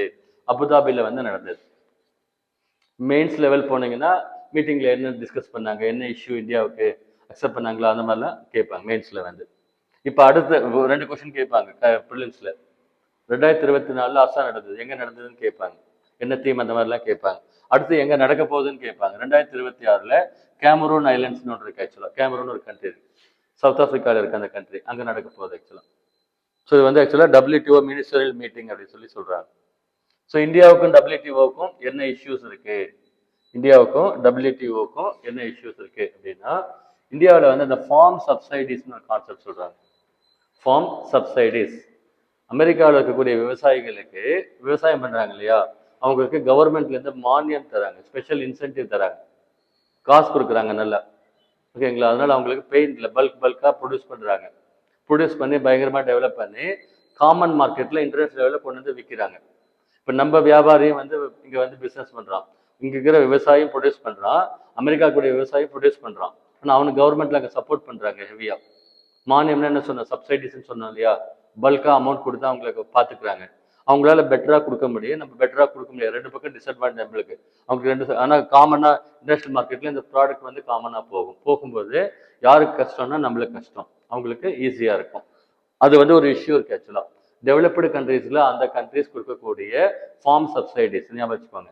வளர்ந்த நாடுகள்ல அவங்க விவசாயிகளுக்கு கொடுக்கக்கூடிய மானியங்களை கொடுக்கக்கூடாது அப்படின்னா ஈக்குவல் பவர்ல வர அப்படின்னு சொல்லி சொல்றாங்க. அது அவங்க அப்படிதான் சொல்லிட்டு இருக்காங்க ஆக்சுவலா. இப்போ G20 அப்படின்னு ஒரு குரூப் இருக்கு ஆக்சுவலா, பின்னால் எக்ஸ்பிளைன் பண்றேன். G20 ஒரு நாடு, G7 G20 நாடுகள் இருக்கு. Group 2 G20 group of 20 countries அப்படின்னு பேர். இப்போ 2023 நம்ம நியூ டெல்லியில வந்து மீட்டிங் நடந்தது. நியூஸ் இதை வாட்ச் பண்ணீங்களா, கேள்விப்பட்டீங்களா? எல்லாருமே வந்து போனாங்க ஆக்சுவலா. யார் இருந்தாங்க? அமெரிக்கன் பிரசிடென்ட் வந்தாரு, இவர் ரஷ்யன் பிரசிடென்ட் வந்தாரு. இந்த G20 கண்ட்ரிஸ் இருக்கு இல்லையா, இதுல வந்து 20 நாடுகள் இருக்குன்னு அர்த்தம் ஆக்சுவலா. இந்த 20 நாடுகள்ல டெவலப்டு கண்ட்ரிஸும் இருக்கு, டெவலப்பிங் கண்ட்ரிஸும் இருக்கு. இந்த ஒரு பாடியில மட்டும்தான் ரெண்டு குரூப் ஆஃப் கண்ட்ரிஸும் இருக்கு. G7 அப்படின்னு ஒரு குரூப் இருக்கு, குரூப் ஆஃப் 7 கண்ட்ரிஸ்னு. அதுல ஒன்லி டெவலப்டு கண்ட்ரிஸ் மட்டும்தான் இருக்கும். டெவலப்டு கண்ட்ரிஸ், டெவலப்பிங் கண்ட்ரிஸ் ரெண்டு இருக்கிற ஒரு குரூப் வந்து G20 பேர். இதனுடைய மீட்டிங் வந்து 2023 டெல்லியில் நடந்தது. எல்லாருமே வந்தாங்க, 3 நாள் லைவா ஓடிட்டு இருந்தது. சரிங்களா? G20 குரூப் அப்படின்னு சொல்லுவாங்க. இந்தியா வந்து இந்த G20 குரூப்ல இருக்கு. இந்தியா இந்த G20 குரூப்ல இருக்கு ஆக்சுவலா. ஸோ இந்த வளர்ந்து வரும் நாடுகள், டெவலப்பிங் கண்ட்ரிஸ் நிறைய இஷ்யூஸ் இருக்கு இல்லையா, அது சார்பா வந்து இந்தியா, சைனா, ரஷ்யா, இவங்க 3 பேரும் ஃபைட் பண்றாங்க. ரஷ்யா கூட இந்த பக்கம் சவுத் ஆப்பிரிக்கா, பிரேசில். சரிங்களா? டெவலப்பிங் கண்ட்ரிஸ்க்கு என்ன இஷ்யூஸ் இருக்குன்னு அங்கே இந்தியா ஃபைட் பண்ணுதுன்னு சொல்றாங்க. அந்த அர்த்தத்தில் தான் போன வாரம் வந்து சைனா கூட பயங்கர க்ளோஸா இந்தியா வந்துச்சு, அமெரிக்கா கூட சண்டை, அதனால இங்கே க்ளோஸா போச்சுன்னு சொல்லி இது இதுக்கான ஆக்சுவலா. அப்புறம் டெவலப்பிங் கண்ட்ரிஸ் இருக்கு இல்லைங்களா, நம்ம டெவலப்பிங் கண்ட்ரிஸ் இப்போ இந்த இன்டர்நேஷனல் லெவலில் டபிள்யூவில் ஜாயின் பண்ணிட்டீங்க இல்லையா. இப்போ சைனா இந்தியாவை எக்ஸாம்பிள் எடுத்துக்குவோம். இதுக்கு முன்னால் நம்ம என்ன வச்சிருந்தோம், க்ளோஸ்ட் எக்கானமின்னு சொன்னோம். யாரும் வெளியிலேருந்து உள்ள வரக்கூடாது அப்படின்னு சொல்லியிருந்தோம் இல்லையா. இப்போ வந்து டபிள்யூடிஓவில் நீங்கள் சைன் பண்ணாவே என்ன அர்த்தம், யூ ஷுட் ஓப்பன் ஆல். உங்கள் மார்க்கெட்டை என்ன பண்ணணும், ஓப்பன் பண்ணிடணும். நான் கொடுக்க மாட்டேன், எங்கள் மார்க்கெட் அக்சஸ் கொடுக்க மாட்டேன்னு சொல்ல முடியாது. ஸோ அது கொடுத்து தான் ஆகணும். ஸோ டெவலப்பிங் கண்ட்ரிஸ் வந்து டபிள்யூடிஓன்ற ஒரு போர்வையில் வளர்ந்த நாடுகள் இருக்காங்க இல்லைங்களா, திமிங்கலம் இருக்கு இல்லையா, அவங்களுக்கு இன்னும் எளிசா கிடைச்சிட்டாங்க அப்படின்னு அர்த்தம் ஆக்சுவலா. இதுக்கு முன்னே மார்க்கெட் அக்சஸ் கொடுக்க மாட்டாங்க, ரெஸ்ட்ரிக்ட் பண்ணி வச்சிருந்தாங்க. டபிள்யூடிஓவில் சைன் பண்ணிட்டீங்களா, அவனும் மெம்பர் நீங்களும் மெம்பர், அவனும் ஓப்பன் பண்ணா நீங்களும் ஓப்பன் பண்ணணும். அண்டர்ஸ்டாண்ட்? அந்த மாதிரி developing countries like India feel cheated as they are forced to open up their markets for developed countries. Developed countries வந்து இங்கே மார்க்கெட் அக்சஸ் எடுத்துட்டாங்க, அவங்க பொருளை இங்கே வித்துடும். ஆனால் நம்ம பொருள் அங்கே போய் விற்க முடியாது, காஸ்ட் காம்படிட்டிவாக இருக்காது, அட்வான்ஸ்டாக இருக்காது. நம்ம ப்ராடக்ட்ஸ் வந்து அவங்க இது மெக்கானைஸ்டு ப்ரொடக்ஷன் பண்ணுறாங்க, அட்வான்ஸ்டாக இருக்கும். அங்கே பயங்கரமாக ஹெல்ப் பண்ணுறாங்க, இன்சென்டிவ்ஸ் எல்லாம் கொடுக்குறாங்க. இன்ட்ரெஸ்ட் லெவலில் போகும்போது நம்மளுக்கு மைனஸ் பாயிண்ட் ஆக்சுவலாக. இன்னொரு கான்செப்ட் என்ன சொல்லுவாங்க, WTO is always dominated by developed countries. இது வந்து எங்கே போனாலும் எங்கே வந்தாலும் என்ன பண்ணோம், காட்டில் யார் ராஜா, சிங்கம். என்ன பண்ணாலும் அவங்க டாமினேஷன் இருக்க தான் செய்யும். ஆமா தானே? ஏதோ ஒரு வகையில் பவரில் இருக்கணும். நீங்கள் பாருங்கள், ஏரியாவில் யார் விஐபி, அரசியல் இருக்கணும், இல்லை பயங்கர பெரிய பிஸ்னஸ் மேனாக இருக்கணும், இல்லை பெரிய ரவுடியாக இருக்கணும். சரியா? ஏதோ ஒரு வகையில் நீங்கள் டாப்பில் இருந்தால் தான் உங்களை மதிப்பாங்க, அந்த மாதிரி சொல்கிறாங்க ஆக்சுவலாக. நெக்ஸ்ட் என்ன பார்த்தீங்க அப்படின்னாக்க, டெவலப்பிங் கண்ட்ரிஸ் புவர் நேஷன்ஸ் இருக்காங்க இல்லைங்களா, ஏழை நாடுகளோ வளர்ந்து வரும் நாடுகளோ இருக்காங்க இல்லைங்களா, அவங்கள மதிக்கிறது இல்லைன்னு சொல்கிறாங்க. அந்த WTOவில் மதிக்கிறது இல்லை, இவங்க சொல்கிற விஷயங்களை கேட்கறது இல்லை அப்படின்னு சொல்கிறாங்க. டெவலப்டு கண்ட்ரிஸ் அவங்க பாட்டுக்கு போயிட்டே இருப்பாங்க அப்படின்னு சொல்கிறாங்க. இந்த இஷ்யூஸ் எல்லாம் இதில் சொல்கிறாங்க. பிளாக்ஸ் அப்படின்னு சொல்லுவாங்க. சரியா? ட்ரேடிங் பிளாக்ஸ் இல்லைக்கா வர்த்தக கூட்டமைப்புகள் அப்படின்னு சொல்லி பாருங்க, இந்த மேப்ல எக்ஸ்பிளைன் பண்ண பாருங்க. ஆக்சுவலாக வேர்ல்டு வைடு என்ன பண்ணுறாங்க அப்படின்னா, ஒரு கண்ட்ரி இன்னொரு கண்ட்ரி கூட வந்து வர்த்தகம் பண்ணுறாங்க, பிஸ்னஸ் பண்ணுறாங்க, எக்ஸ்போர்ட் பண்ண இம்போர்ட் பண்ணான்னு சொல்கிறோம். அந்தந்த இடத்துல ஒரு 4-5 கண்ட்ரி சேர்ந்து 8-10 கண்ட்ரி சேர்ந்து குரூப்பாக செயல்படுறாங்க. அதுக்கு ட்ரேடிங் பிளாக்ஸ் அப்படின்னு பேர். பாருங்க, இந்த நாஃப்டா அப்படின்னு ஒன்று இருக்கு ஆக்சுவலா. நாஃப்டா அப்படின்னா north Atlantic free trade association அப்படின்னு பேர். நாஃப்டா அப்படின்னா இன்னொன்று நேட்டோன்னு ஒன்று சொன்னோம், அது பொலிட்டிக்கல் பாடி. நேட்டோன்னு ஒன்று கேள்விப்பட்டிருக்கீங்களா? நார்த் அட்லாண்டிக் ட்ரீட்டி ஆர்கனைசேஷன் அப்படின்னு. அது வந்து மிலிட்ரி அலையன்ஸ் ஆக்சுவலாக. பொலிட்டிக்கல் சைடில் சொல்லுவாங்க, இது எக்கனாமிக் சைடில் இருக்கக்கூடிய ஆர்கனைசேஷன்ஸ். நாஃப்டா அப்படின்னு சொல்லி சொல்லுவாங்க. நம்ம எங்கள் இந்தியாவுக்கு வரோம் பாருங்க, சார்க் அப்படின்னு இருக்கு ஆக்சுவலாக. இந்தியாவில் வந்து ஒரு ட்ரேடிங் பிளாக், ஒரு அமைப்பு வச்சிருக்கா, ஒரு கூட்டமைப்பு. என்ன அப்படின்னா சார்க், SAARCன்னு சொல்லுவாங்க, south Asian association for regional cooperation அப்படின்னு பேர் ஆக்சுவலாக. காட்மண்டில் வந்து ஹெட் குவார்ட்டர்ஸ். இங்கே இந்தியாவில் வந்து 8 கண்ட்ரிஸ் வந்து அதில் இருக்கிறாங்க ஆக்சுவலாக. இந்தியா சுற்றி இருக்கிற 8 கண்ட்ரிஸ். ஆனால் இந்த ட்ரேடிங் பிளாக்ல இம்ப்ரூவ்மெண்ட் எதுவும் பண்ண முடியல. என்ன ப்ராப்ளம்? இந்தியாவுக்கும் பாகிஸ்தானுக்கு இப்படி இருக்கு சண்டை. இப்போ இந்த பகல்காம் மட்டும் சுத்தம் அண்டர்ஸ்டாண்டிங் இருந்தால் தானே பண்ண முடியாதுல்லாம். அந்த ஒரு ப்ராப்ளத்தினால இந்த பிளாக் ஃபுல்லாக அப்படியே சஃபர் ஆகி நிற்கிது. இதே மாதிரி பார்த்தீங்கன்னா காமன்வெல்த் ஆஃப் இண்டிபெண்டன்ட் ஸ்டேட்ஸ் அப்படின்னு சொல்லி ரஷ்யாவுக்கு கீழே அங்கே இருக்கு ஆக்சுவலாக. பாருங்க, யூரோப்பியன் யூனியன் சொல்லுவாங்க. யூரோப்பில் இருக்கக்கூடிய நாடுகள் 28-30 நாடுகள் சேர்ந்து ஒரு அமைப்பு வச்சிருக்காங்க, யூரோப்பியன் யூனியன் அப்படின்னு பேர். உலகத்திலே ரொம்ப பெஸ்டான ட்ரேடிங் பிளாக் வந்து அவங்களுக்கு ரொம்ப அட்வான்ஸ்டாக இருக்காங்க, ரொம்ப பணக்காரர் இருக்காங்க அவங்க வந்து. அப்புறம் பாருங்க, இந்த மாதிரி கல்ஃப் கோஆபரேஷன் கவுன்சில்னு சொல்லுவாங்க, GCC. இந்த மாதிரி நிறைய பாடிஸ் இருக்கு ஆக்சுவலாக அங்கங்கே. சரிங்களா? அந்தந்த இடத்துல வந்து என்னென்ன கண்ட்ரிஸ் வச்சிருக்கிறாங்க அப்படின்னு. இங்க வந்து ஆசியான் அப்படின்னு ஒரு கண்ட்ரி இருக்கு, குரூப் இங்க இருக்கு. ஆசியான் அப்படின்னா இந்த நாடுகளை வந்து பாருங்க, இந்த சவுத்ன்னு சொல்லுவாங்களா டைரக்ஷன், இதை ஈஸ்ட் சொல்லுவாங்க. ஸோ சவுத் ஈஸ்ட் அப்படின்னு சொல்லி SE, south east association for south east Asian nations அப்படின்னு பேர், ஆசியான் அப்படின்னு சொல்லி சொல்லுவாங்க. இந்த குரூப்ல வந்து இந்த பக்கம் வந்து ஆசியாவில் இருக்கக்கூடிய ஒரு 10 குட்டி குட்டி நாடுகள் இருக்கு. சிங்கப்பூர், மலேசியா, அந்த மாதிரி நாடுகள்லாம் இருக்குது. சிங்கப்பூர் ரொம்ப டெவலப் பண்ணியிருக்காங்க. சரிங்களா? இந்த மாதிரி அமைப்பு 10 கண்ட்ரிஸ் இருக்காங்க. அந்த கண்ட்ரிஸ் எல்லாம் ஒரு குரூப்பாக செயல்பட்டு அவங்களுக்கு பயங்கர பெனிஃபிட். அந்த மாதிரி இருக்கு ஆக்சுவலாக. இதை பற்றி தான் நம்ம பார்க்க போகிறோம். இதுக்கு தான் ட்ரேடிங் பிளாக்ஸ் அப்படின்னு சொல்லி பேர்.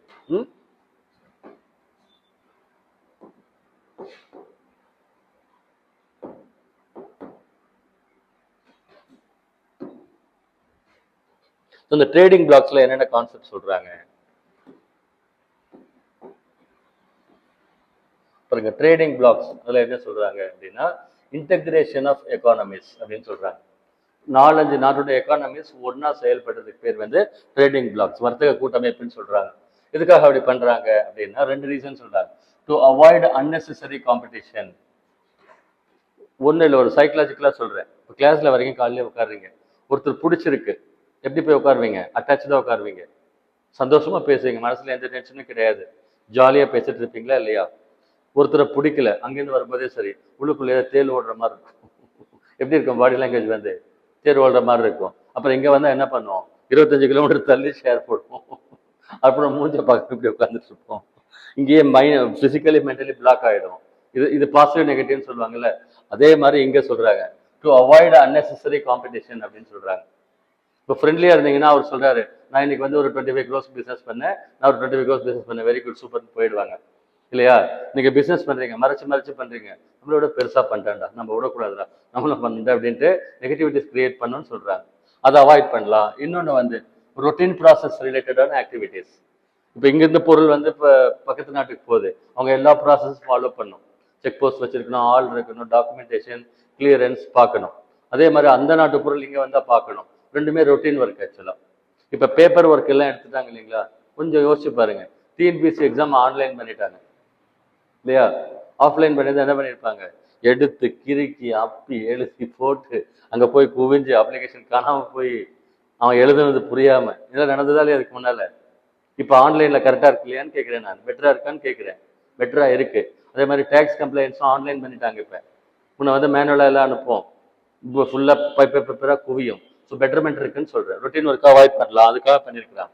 இதில் வந்து 4 ஸ்டெப் சொல்கிறாங்க. என்னென்ன ஸ்டெப்? ஃபர்ஸ்ட் ஸ்டெப் வந்து ஃப்ரீ ட்ரேட் ஏரியான்னு சொல்கிறாங்க. ஃப்ரீ ட்ரேட் ஏரியா, அந்த கான்செப்ட் மட்டும் ஞாபகம் வச்சுக்கோங்க. இந்த எக்கானமிக் கோஆபரேஷனில் 4 ஸ்டேஜ், 1, 2, 3, 4, 4வது பெஸ்ட் ஸ்டேஜ். ஃபர்ஸ்ட் ஸ்டேஜில் FTAன்னு சொல்லுவாங்க, ஃப்ரீ ட்ரேட் ஏரியா அப்படின்னு சொல்லி சொல்கிறாங்க. அப்படின்னா என்ன?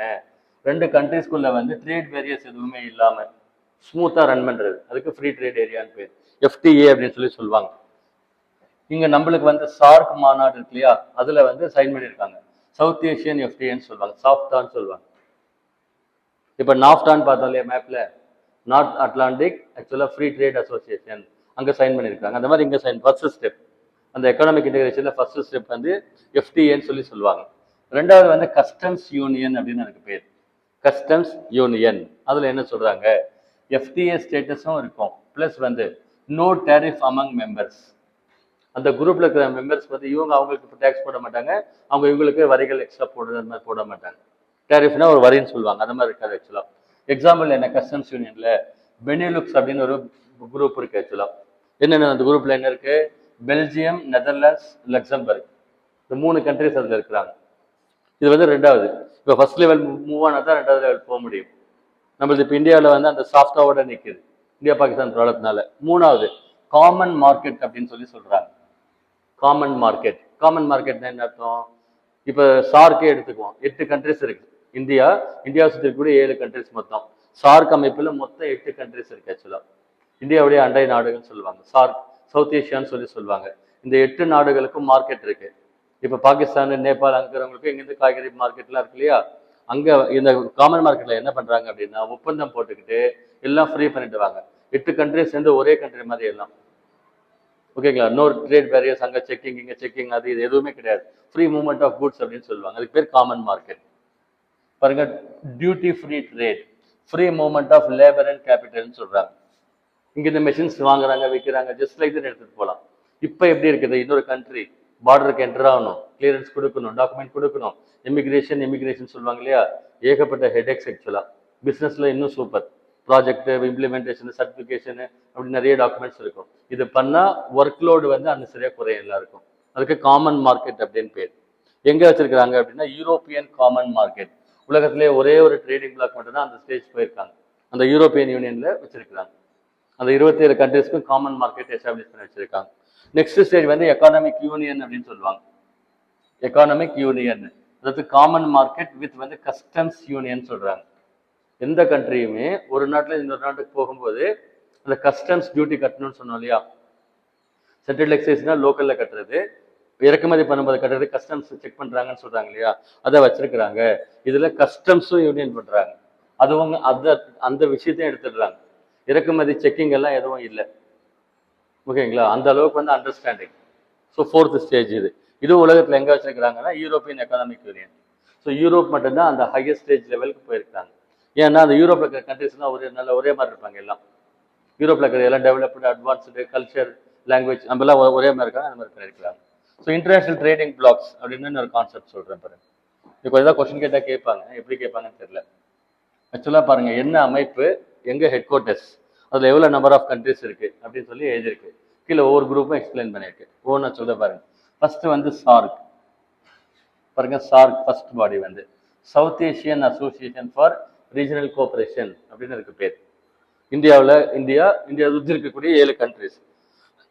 கேபிட்டல் எங்க இருக்குன்னா கட்மண்டு. நேற்று ப்ராப்ளமான ஏரியா கட்மண்டுல ப்ராப்ளமா இருக்கு, அங்கே ஹெட் குவார்ட்டர்ஸ். 1985 வந்து ஆரம்பிச்சாங்க. ஆரம்பத்தில் 7 கண்ட்ரிஸ் தான் இருந்தது. ஆப்கானிஸ்தான் அதில் மெம்பர் கிடையாது. அப்புறம் லாஸ்ட்டாக அந்த கண்ட்ரி கொஞ்சம் ஃப்ரீ ஆகிட்டாரு, அந்த கண்ட்ரி இப்போ நார்மல் ஆயிடுச்சு, அதனால சேர்த்துருக்காங்க. இந்தியா சுற்றிக்கூடிய அண்டை நாடுகள். கீழே இந்தியாவுக்கு கீழே என்ன இருக்கு, ஸ்ரீலங்கா இருக்கு. அதுக்கும் கீழே மால்தீவ்ஸ் ஒரு கண்ட்ரி இருக்கு ஆக்சுவலா. மால்தீவ்ஸ் அது ஒரு கண்ட்ரி இருக்கு ஆக்சுவலா. இந்த பக்கம் லெஃப்ட்ல வந்து பாகிஸ்தான், மேலே வந்து ஆப்கானிஸ்தான். அந்த பக்கம் ஹிந்து கிங்டம்ஸ் 2 இருக்கு ஆக்சுவலா, நேபாள், பூட்டான்.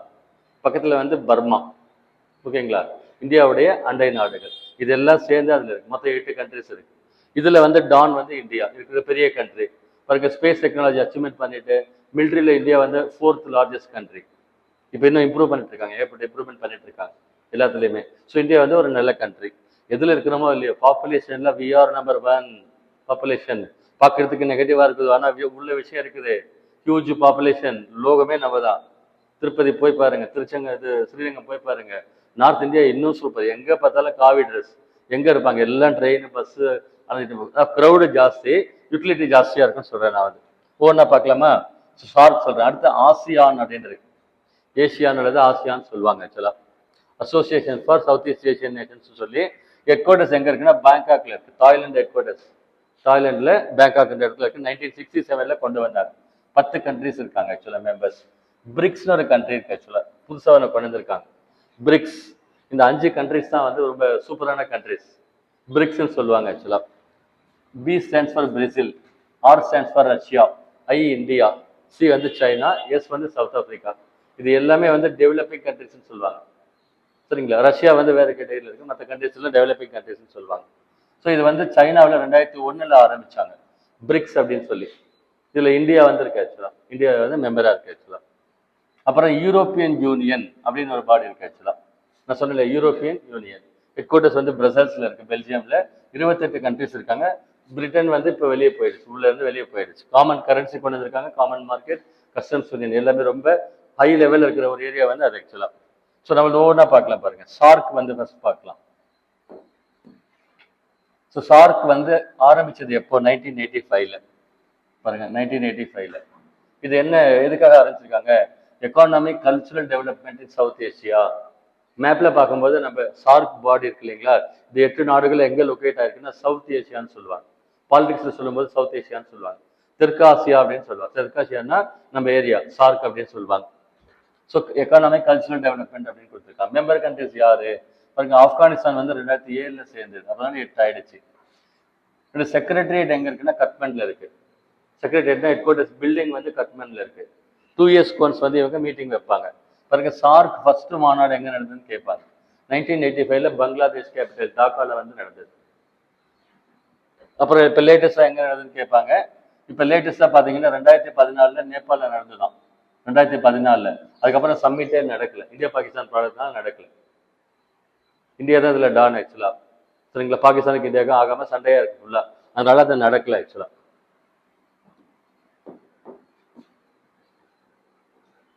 ஸோ இந்த சார்க் மாநாடு இருக்கு இல்லைங்களா, குரூப்பிங் இருக்கு இல்லையா, இங்க ஏதாவது அச்சீவ் பண்ணியிருக்கிறாங்களான்னா அச்சீவ் பண்ணியிருக்கிறாங்க. என்னென்ன பண்ணியிருக்கிறாங்க பாருங்க. சாஃப்டா எஃப்டிஏ சைன் பண்ணியிருக்காங்க, ஓகேங்களா. எஃப்டிஏன்னு சொன்னால ஃப்ரீ ட்ரேட் அக்ரிமெண்ட் ஃபர்ஸ்ட் வந்து அதை சைன் பண்ணியிருக்காங்க ஆக்சுவலா. அதே மாதிரி சார்க் அக்ரிகல்ச்சரல் இன்ஃபர்மேஷன் சென்டர் ஆரம்பிச்சிருக்காங்க.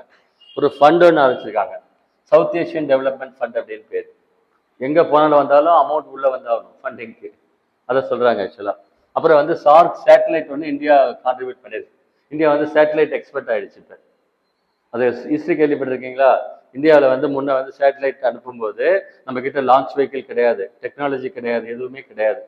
இந்தியாவில இருந்து ஃபர்ஸ்ட் லான்ச் பண்ண வெஹிக்கிள் பேர் என்னது ஆக்சுவலா? என்ன பேர் ஆக்சுவலா ஸ்டார்டிங்ல? பிருத்திவியா? பிஎஸ்எல்வி ஆக்சுவலா ஆரியபட்டா. இந்தியாவுடைய ஃபர்ஸ்ட் சேட்டலைட்டுக்கு பேர் வந்து ஆரியபட்டா. ஐ திங்க் 1975 அந்த பீரியட்ல லான்ச் பண்ணியிருக்காங்க. இந்தியாவில இருந்து லான்ச் பண்ணல, வேற கண்ட்ரில இருந்து லான்ச் பண்ணாங்க. நம்ம கிட்ட எதுவுமே கிடையாது. 1980ஸ்ல இதுக்கு ஸ்டெப் எடுத்தாங்க. இஸ்ரோ வந்து 1969ல கொண்டு வந்தாங்க. அதுல அப்துல் கலாம் அவருடைய ஹெட் ஒருத்தர், விக்ரம் சாராபாய்ன்னு சொல்லி, அப்துல் கலாமுடைய குரு. அவங்க எல்லாம் சேர்ந்து ஸ்டெப்ஸ் எடுத்து ட்ரை பண்ணி அப்துல் கலாம் தான் ரொம்ப சக்சஸ் பண்ணார் ஆக்சுவலா. ஒரு டைம் வந்து அந்த SLV-3ன்னு ஒரு சின்ன லான்ச் வெஹிக்கிள் இருக்கு, அதை ரெடி பண்ணியிருக்காங்க. அதுல தான் ராக்கெட் லான்ச் பண்ணணும். அதை SLV-3ன்னு ஒன்று ஃபர்ஸ்ட் ஸ்டார்டிங் ஸ்டேஜ்ல பண்ணியிருக்காங்க. அதை பண்ணிட்டு எல்லாரும் கூப்பிட்டமா கொடுத்துருக்காங்க. இன்னைக்கு பாரு மேலே போயிரு மேலே போயிருன்னு. ஆன் பண்ணா மேலே போகல, சக்சஸ்ஃபுல்லா போகல. அதனால இந்தியா வந்து ஊசி பட்டாசு வெடிக்க கூட லாய்க்கு இல்லை அப்படின்னு எல்லாம் எழுதிட்டாங்களாம் வேர்ல்டு வைட். சரியா? எல்லாரும் வந்து கடுப்பாயிட்டாங்க, டென்ஷன் ஆயிட்டாங்களாம், எல்லாம் அவங்க வீட்டுக்கு போயிட்டாங்களாம். நம்பால் இருக்காரு இல்லையா அப்துல் கலாம், பேச்சுலர் வேற இல்லையா, அதனால எங்கேயும் போகல, அங்கேயே உட்காந்துட்டு இருந்தாராம். ஏன் போகல ஏன் போகல ஏன் போகல, என்ன ஆச்சு அப்படின்னு. ஒரு சிலர் காம்ப்ரமைஸ் பண்ண மாட்டாங்க, டெலிவரியில வந்து ஸ்ட்ராங்கா இருப்பாங்க. ஸோ அவர் அங்கேயே உட்காந்து அதை பற்றியே திங்க் பண்ணி சுற்றி வந்து அது இதுன்னு பண்ணி 3வது நாள் இட் ஆஃப், லிஃப்ட் ஆயிடுச்சு. அப்துல் கலாம் இல்லைன்னா மிஷனே வந்திருக்காரு. அதனால அந்த ஆளுக்கு அவருக்கு பேர், நம்ம ஆளுக்கு வந்து. சரியா? பொறுமையா நிதானமாக அதை செஞ்சார். ஃபர்ஸ்ட் பண்ணதுக்கு வந்து SLV-3ன்னு பேர். அதுக்கப்புறம் ASLVன்னு சொல்லி வந்தாங்க. சரிங்களா? போலார் சேட் லான்ச் வெஹிக்கிள் அப்படின்னு இருக்கு. இப்போ லாஸ்டா வந்து GSLVன்னு ஒன்று இருக்கு ஆக்சுவலா, ஜியோ செக்யூரோட சேட்டலைட் லான்ச் வெஹிக்கிள் அப்படின்னு சொல்லுவாங்க. அதுதான் ரொம்ப அதிகம். 4 ஸ்டேஜ் ராக்கெட், ரொம்ப லாங், ரொம்ப லென்த்தியான ராக்கெட்ஸ்லாம் லான்ச் பண்றோம். நம்மளுக்கு தேவையான ராக்கெட்லாம் லான்ச் பண்ண அப்போ ஆரம்பிச்சாங்க. அதுல 2 சேட்டலைட் சொல்லுவாங்க. ஒன்று கம்யூனிகேஷன் சேட்டலைட், இன்சாட் ABCன்ட்டுலாம் பேரு. இன்னொன்று வந்து மெட்டீரியலாஜிக்கல் சேட்டலைட், எர்த்தை மேப் பண்ணி கொடுக்கும். அது வந்து 36,000 கிலோமீட்டர் ஹைட்டுக்கு போகும். இது 900 கிலோமீட்டர் ஹைட்ல இருக்கும். இதை பத்தி ரெகுலராக ஒரு கொஸ்டின் கரண்ட் அஃபேர்ஸ்ல கேட்குறாங்க. சரிங்களா? அவர் சக்சஸ் பண்ணாரு. இந்தியா இப்போ என்னாச்சு அப்படின்னா, வேற நாடுகளுடைய சேட்டலைட்ல நம்ம லான்ச் பண்றோம். ஒரு சேட்டலைட் லான்ச் பண்ண 200 கோடி. We are earning, India is earning. America ரீசெண்டாக வந்து 34 சேட்டலைட் கொடுத்துருக்கு. அவங்க சொல்ற மாதிரி நம்ம கொஞ்சம் பிசினஸ் பண்றாங்கன்னு சொல்ல வரேன். ஒரு ஆண்ட்ரிக்ஸ் கார்பரேஷன் ஒன்று வச்சுட்டு பிசினஸ் பண்றாங்க. அப்படி இருந்த நாடு இப்படி டெவலப் ஆகி ஸ்பேஸ்ல வந்துருச்சு. அதுல அவங்க வந்து சேட்டலைட் வந்து இந்தியா கமிட் பண்ணியிருக்கிறாங்க. ஸோ இது சார்க்கு பத்தி. ஆசியான் அப்படின்னு ஒரு பாடி இருக்கு ஆக்சுவலா. ஹெட் குவார்டர்ஸ் வந்து பேங்காக், தாய்லாந்துல 1967ல வந்தது. என்னென்ன கண்ட்ரிஸ் இருக்கு பாருங்க, Indonesia, Malaysia, Philippines, Singapore, Thailand, Brunei, Vietnam, Laos, Myanmar, Cambodia. Currency கேள்விப்பட்டீங்களா? இந்தோனேஷியா கரன்சி வந்து நம்ம கரன்சியை விட கம்மியாகும். சரியா? இங்கே 1,00,000 வேல்யூ இருந்ததுன்னா அங்கே 10,000 தானோ. ஸோ நம்ம அந்த கண்ட்ரிக்கு நம்ம போனோம்னா நம்ம கரன்சி ஜாஸ்தி, ரொம்ப கம்மியாக தான் பணம் செலவாகும். அதே மாதிரி வியட்நாமும் ரொம்ப கரன்சி லோனு. இந்தியன் கரன்சியை விட லோவான கரன்சி நாட்டுக்கு போனால் நம்ம வந்து 1,00,000 செலவு பண்ணிட்டுல 20,000 செலவு பண்ணால் போதும்னு சொல்கிறாங்க. அது மாதிரி சொல்கிறாங்க. அப்புறம் இந்த ஆசியான் சம்மிட் அப்படின்னு சொல்லி ஒன்று சொல்லுவாங்க இன்டர்நேஷனல் லெவலில். இப்போ 2024 நடந்தது. லாவோஸ் நாட்டில் வியன்சியன் நடந்தது. 2025 மலேசியாவில் கோலாலம்பூரில் நடக்குது. 2026 பிலிப்பைன்ஸ் மணிலாவில் வந்து நடக்குது. எனக்கு தெரிஞ்சு இதுக்கு முன்னாடி இதெல்லாம் கொஸ்டின் கேட்பாங்க. இப்போ ட்ரெண்டே மாற்றிட்டாங்க. வள்ளலார், வைகுந்தர், அப்புறம் யார் இருக்காங்க, தர்மம்பால் அம்மையார், திருவள்ளுவர், திருக்குறள், ட்ரெண்டே மாறிடுச்சு. இதுக்கு முன்னாடி இதுதான் கொஸ்டினாக கேட்பாங்க. இப்போ ட்ரெண்டு மாறி எடுத்துகிட்டு போயிட்டாங்க எல்லாம். நெக்ஸ்ட் பிரிக்ஸ்னு ஒரு பாடி வந்திருக்கு புதுசாக. பிரிக்ஸ் அப்படின்னு சொல்கிறாங்க. பிரிக்ஸ்னா என்ன அப்படின்னா Brazil, Russia, India, China, south Africa. 2006 பாருங்க ஹெட் குவார்ட்டர்ஸ் எங்கே இருக்குன்னா ஷங்காயில் இருக்கு. ஆக்சுவலாக ஆரம்பத்தில் 4 கண்ட்ரிஸ் இருந்தது ஆக்சுவலாக. அதுக்கப்புறம் வந்து மற்ற கண்ட்ரிஸ்லாம் வந்து சேர்ந்துருச்சு ஆக்சுவலாக. ஸோ இந்தியா வந்து இந்த பிரிக்ஸ் சம்மிட்டை 2 டைம் வந்து இந்தியாவில் நடத்திருக்காங்க. 2012 நியூ டெல்லி, 2016 பெனோலிம், கோவான்னு சொல்லி. ஐ திங்க் நெக்ஸ்ட் இயர் வந்து இந்தியாவில் நடக்குதுன்னு நினைக்கிறேன். நெக்ஸ்ட் இயர் பிரிக்ஸ் மாநாடு நடக்குதுன்னு நினைக்கிறேன். ஸோ பிரிக்ஸ் சம்மிட் என்ன அப்படின்னு சொல்லி கொடுத்துருக்காங்க பாருங்க. இப்போ ஃபர்ஸ்ட் சம்மிட் வந்து ரஷ்யாவில் நடந்திருக்கு ஆக்சுவலாக. பிரிக்ஸ் சம்மிட்னு சொல்லுவாங்க. இந்த பிரிக்ஸ் சம்மிட் வந்திருக்கு. இவங்க பிரிக்ஸ் கரன்சின்னு ஒன்று கொடுக்குறாங்க புதுசாக. பிரிக்ஸ் கரன்சின்னு சொல்லி ஒரு காமன் கரன்சி கிரியேட் பண்ணலான்னு இருக்காங்க. இது கிரியேட் பண்ணால் யாருக்கு ப்ராப்ளம்னா டைரெக்டாக வந்து ட்ரம்ப்புக்கு ப்ராப்ளம், அமெரிக்கன் கரன்சிக்கு ப்ராப்ளம். அதனால தான் அவர் உருட்டிட்டு இருக்காரு போட்டு. ஓகேவா? 5 கண்ட்ரி வேற ஸ்ட்ராங்காக சேர்ந்துருக்காங்க அதனால. ஸோ 16வது பிரிக்ஸ் சம்மிட் பாருங்க 2024 கொஸ்டின் கேட்டால் கேட்பாங்க. 2024 பிரிக்ஸ் சம்மிட் எங்கே நடந்தது? கசான், ரஷ்யாவில் வந்து நடந்தது. பிரைம் மினிஸ்டர் போயிட்டு வந்தார். அடுத்த பிரிக்ஸ் சம்மிட் எங்கே நடக்கும்? 2025 Rio de Janeiro, Brazil capital, அங்கே நடக்க போகுது ஆக்சுவலாக. இவங்க என்ன அச்சீவ் பண்ணியிருக்கிறாங்க? இங்கே ஆசியன் டெவலப்மெண்ட் பேங்க்னு ஒரு பேங்க் வச்சிருக்காங்க, வேர்ல்டு பேங்க். அந்த மாதிரி அந்த குரூப்புக்கு ஒரு ஃபண்டு பேங்க் வச்சிருக்காங்க. அந்த மாதிரி இவங்க ஒரு பேங்க் ஆரம்பிச்சிருக்காங்க, நியூ டெவலப்மெண்ட் பேங்க் அப்படின்னு பேர். பிரிக்ஸ்க்கு ஒரு பேங்க் வச்சிருக்காங்க, நியூ டெவலப்மெண்ட் பேங்க். நெக்ஸ்ட் வந்து பிரிக்ஸ் கேம் வந்து ஆரம்பிக்க போறாங்க. நோபல் பிரைஸ் அது மாதிரி இருக்கு இல்லையா, ஏசியன் கேம்ஸ், காமன்வெல்த் கேம்ஸ் அப்படிலாம் இருக்கு இல்லையா, அந்த மாதிரி வந்து பிரிக்ஸ் கேம்ஸ் ஆரம்பிக்க போறாங்க. 5 கண்ட்ரி நடத்துவாங்க. யாராவது பார்ட்டிசிபேட் பண்ணுவாங்க அப்படின்னு கொஞ்சம் நெக்ஸ்ட் லெவல் எடுத்துட்டு போறதுக்கு ட்ரை பண்றாங்க. இன்னொன்று யூரோப்பியன் யூனியன் அப்படின்னு ஒன்று இருக்கு. 1993 நெதர்லாண்டில் மேஸ்டிச்சிங் இடத்துல ஆரம்பிச்சாங்க. ஹெட் குவார்ட்டர்ஸ் வந்து பிரசல்ஸ், பெல்ஜியம். பெல்ஜியம்ல என்ன ஃபேமஸ்? கண்ணாடி ஃபேமஸ். பெல்ஜியம் கண்ணாடி வேர்ல்டு வைடு ஃபேமஸ். ஓகேங்களா? பயங்கரமாக ஃபேமஸ். வேர்ல்டுக்கே வந்து அங்கேருந்து கிளாஸ் சப்ளை ஆகுதான், பயங்கர சூப்பராக இருக்குன்னு சொல்கிறாங்க. 28 கண்ட்ரிஸ் வந்து அதில் இருக்காங்க ஆக்சுவலாக. பாருங்க பாப்புலேஷன் எவ்வளோ அப்படின்னு பார்த்தா 48 கோடி பேர் இருக்காங்க ஆக்சுவலாக அதில் டோட்டல் பாப்புலேஷன். உலகத்திலே லார்ஜஸ்ட் ட்ரேடிங் பிளாக் என்ன அப்படின்னாக்க European union. Second largest economy in the world. அதிகமான வால்யூம் ஆஃப் எக்கானமி இருக்குதுன்னு சொல்லி சொல்கிறாங்க. So monetary union euro dollar வந்து 2002 கொடுத்தாங்க. யூரோ டாலர் இப்போ வந்து இருக்கு, புழக்கத்தில் இருக்கு ஆக்சுவலாக. அப்புறம் G7 அப்படின்னு ஒரு குரூப்பிங் இருக்கு. G7 பணக்கார நாடுகள், ஃபுல்லாக பணக்கார நாடுகள். 7 கண்ட்ரிஸ் இருக்கு அதில். வந்து யார் யாரு? America, Canada, France, Germany, Italy, England, Japan. இதுக்கு முன்னால ரஷ்யா இருந்தது. ரஷ்யா வந்து அவளோட இல்லைன்னு அவங்களை வெளியே அனுப்பிச்சிட்டாங்க. அனுப்பிச்சிட்டு புதுசாக ஒரு ஆள் வந்திருக்காங்க, யூரோப்பியன் யூனியன் உள்ள வந்திருக்கு. ஸோ மொத்தம் வந்து 8 பேர் இருக்காங்க. பாருங்க, உலகத்தில் இருக்கிற சொத்துல 60% இவங்க மட்டும் வச்சிருக்காங்க. 8 கண்ட்ரிஸ். உலகத்தில் இருக்கிற சொத்து வேல்யூ, சரியா, உலகத்தில் இருக்கக்கூடிய சொத்து வேல்யூல எவ்வளோ வச்சிருக்காங்க? 60% ஆஃப் குளோபல் நெட்வொர்க்னு சொல்றாங்க. மிச்சம் 390 கண்ட்ரிஸ் வந்து ஒன்றும் இல்லை, ஒன்றும் இல்லை. பயங்கர ரிச்சஸ்ட் கண்ட்ரிஸ். ஓகேங்களா? லைஃப் வந்து அவங்க பயங்கரமா லீட் பண்றாங்க. ஃபாரின்ல வந்து பயங்கர சூப்பரா லைஃப் லீட் பண்றாங்க. இப்போ நம்மளுக்கு இங்க ஹேண்ட் டு மவுத்ல இருக்கோம் இல்லையா, சும்மா மிடில் கிளாஸ்ல இருக்கோமா இல்லையா, ஒரு பிளாட் கூட வாங்க முடியல, வீடு கிட்ட கட்ட முடியல. அவங்க அப்படிலாம் இல்லை, பயங்கர ஃப்ளைட்ல போறது வர்றது மாதிரிலாம் இருக்காங்க ஆக்சுவலா. ஸோ G7 சமிட் இப்போ ரீசெண்டாக எங்கே நடந்தது? இதுவும் கொஸ்டின் கேட்டிருக்கு, குரூப் 1ல கேட்டிருக்காங்க. 2024 இட்டாலியில அஃபூலியாங்கிற இடத்துல நடந்தது. அடுத்து வந்து 2025 எங்க நடக்கும்னு கேட்பாங்க. கனடாவில் வந்து அல்பர்டாங்கிற இடத்துல வந்து நடக்க போகுது ஆக்சுவலா. இப்போ ஆக்சுவலா இந்த G7 சம்மிட்டுக்கு மோடியை கூப்பிட்டுருந்தாங்க. ஆக்சுவலா மெம்பர் கிடையாது, அப்சர்வர்னு ஒரு ஸ்டேட்டஸ் இருக்கு ஆக்சுவலா. சும்மா மீட்டிங்க்கு வாங்கன்னு கூப்பிடுவாங்க. இப்போ இந்தியா வந்து ரைசிங் குளோபல் பவர்னு சொல்லுவாங்க, அதனால கூப்பிட்டுருந்தாங்க. அவர் போயிருந்தார் ஆக்சுவலா மீட்டிங்க்கு. அவங்க என்ன உட்காந்து என்ன பண்ணுவாங்க? உலகத்தை வழி நடத்துவாங்க. என்ன ஏது அங்கே இங்கே என்ன டிஸ்கஸ் பண்ணுவாங்க. வேர்ல்டில் என்னென்ன ஹாட் இஷ்யூஸ் இருக்கோ அதில் அவங்க தான் டிஸ்கஸ் பண்ணுவாங்க. அடுத்து G20ன்னு ஒரு குரூப் இருக்குது ஆக்சுவலாக.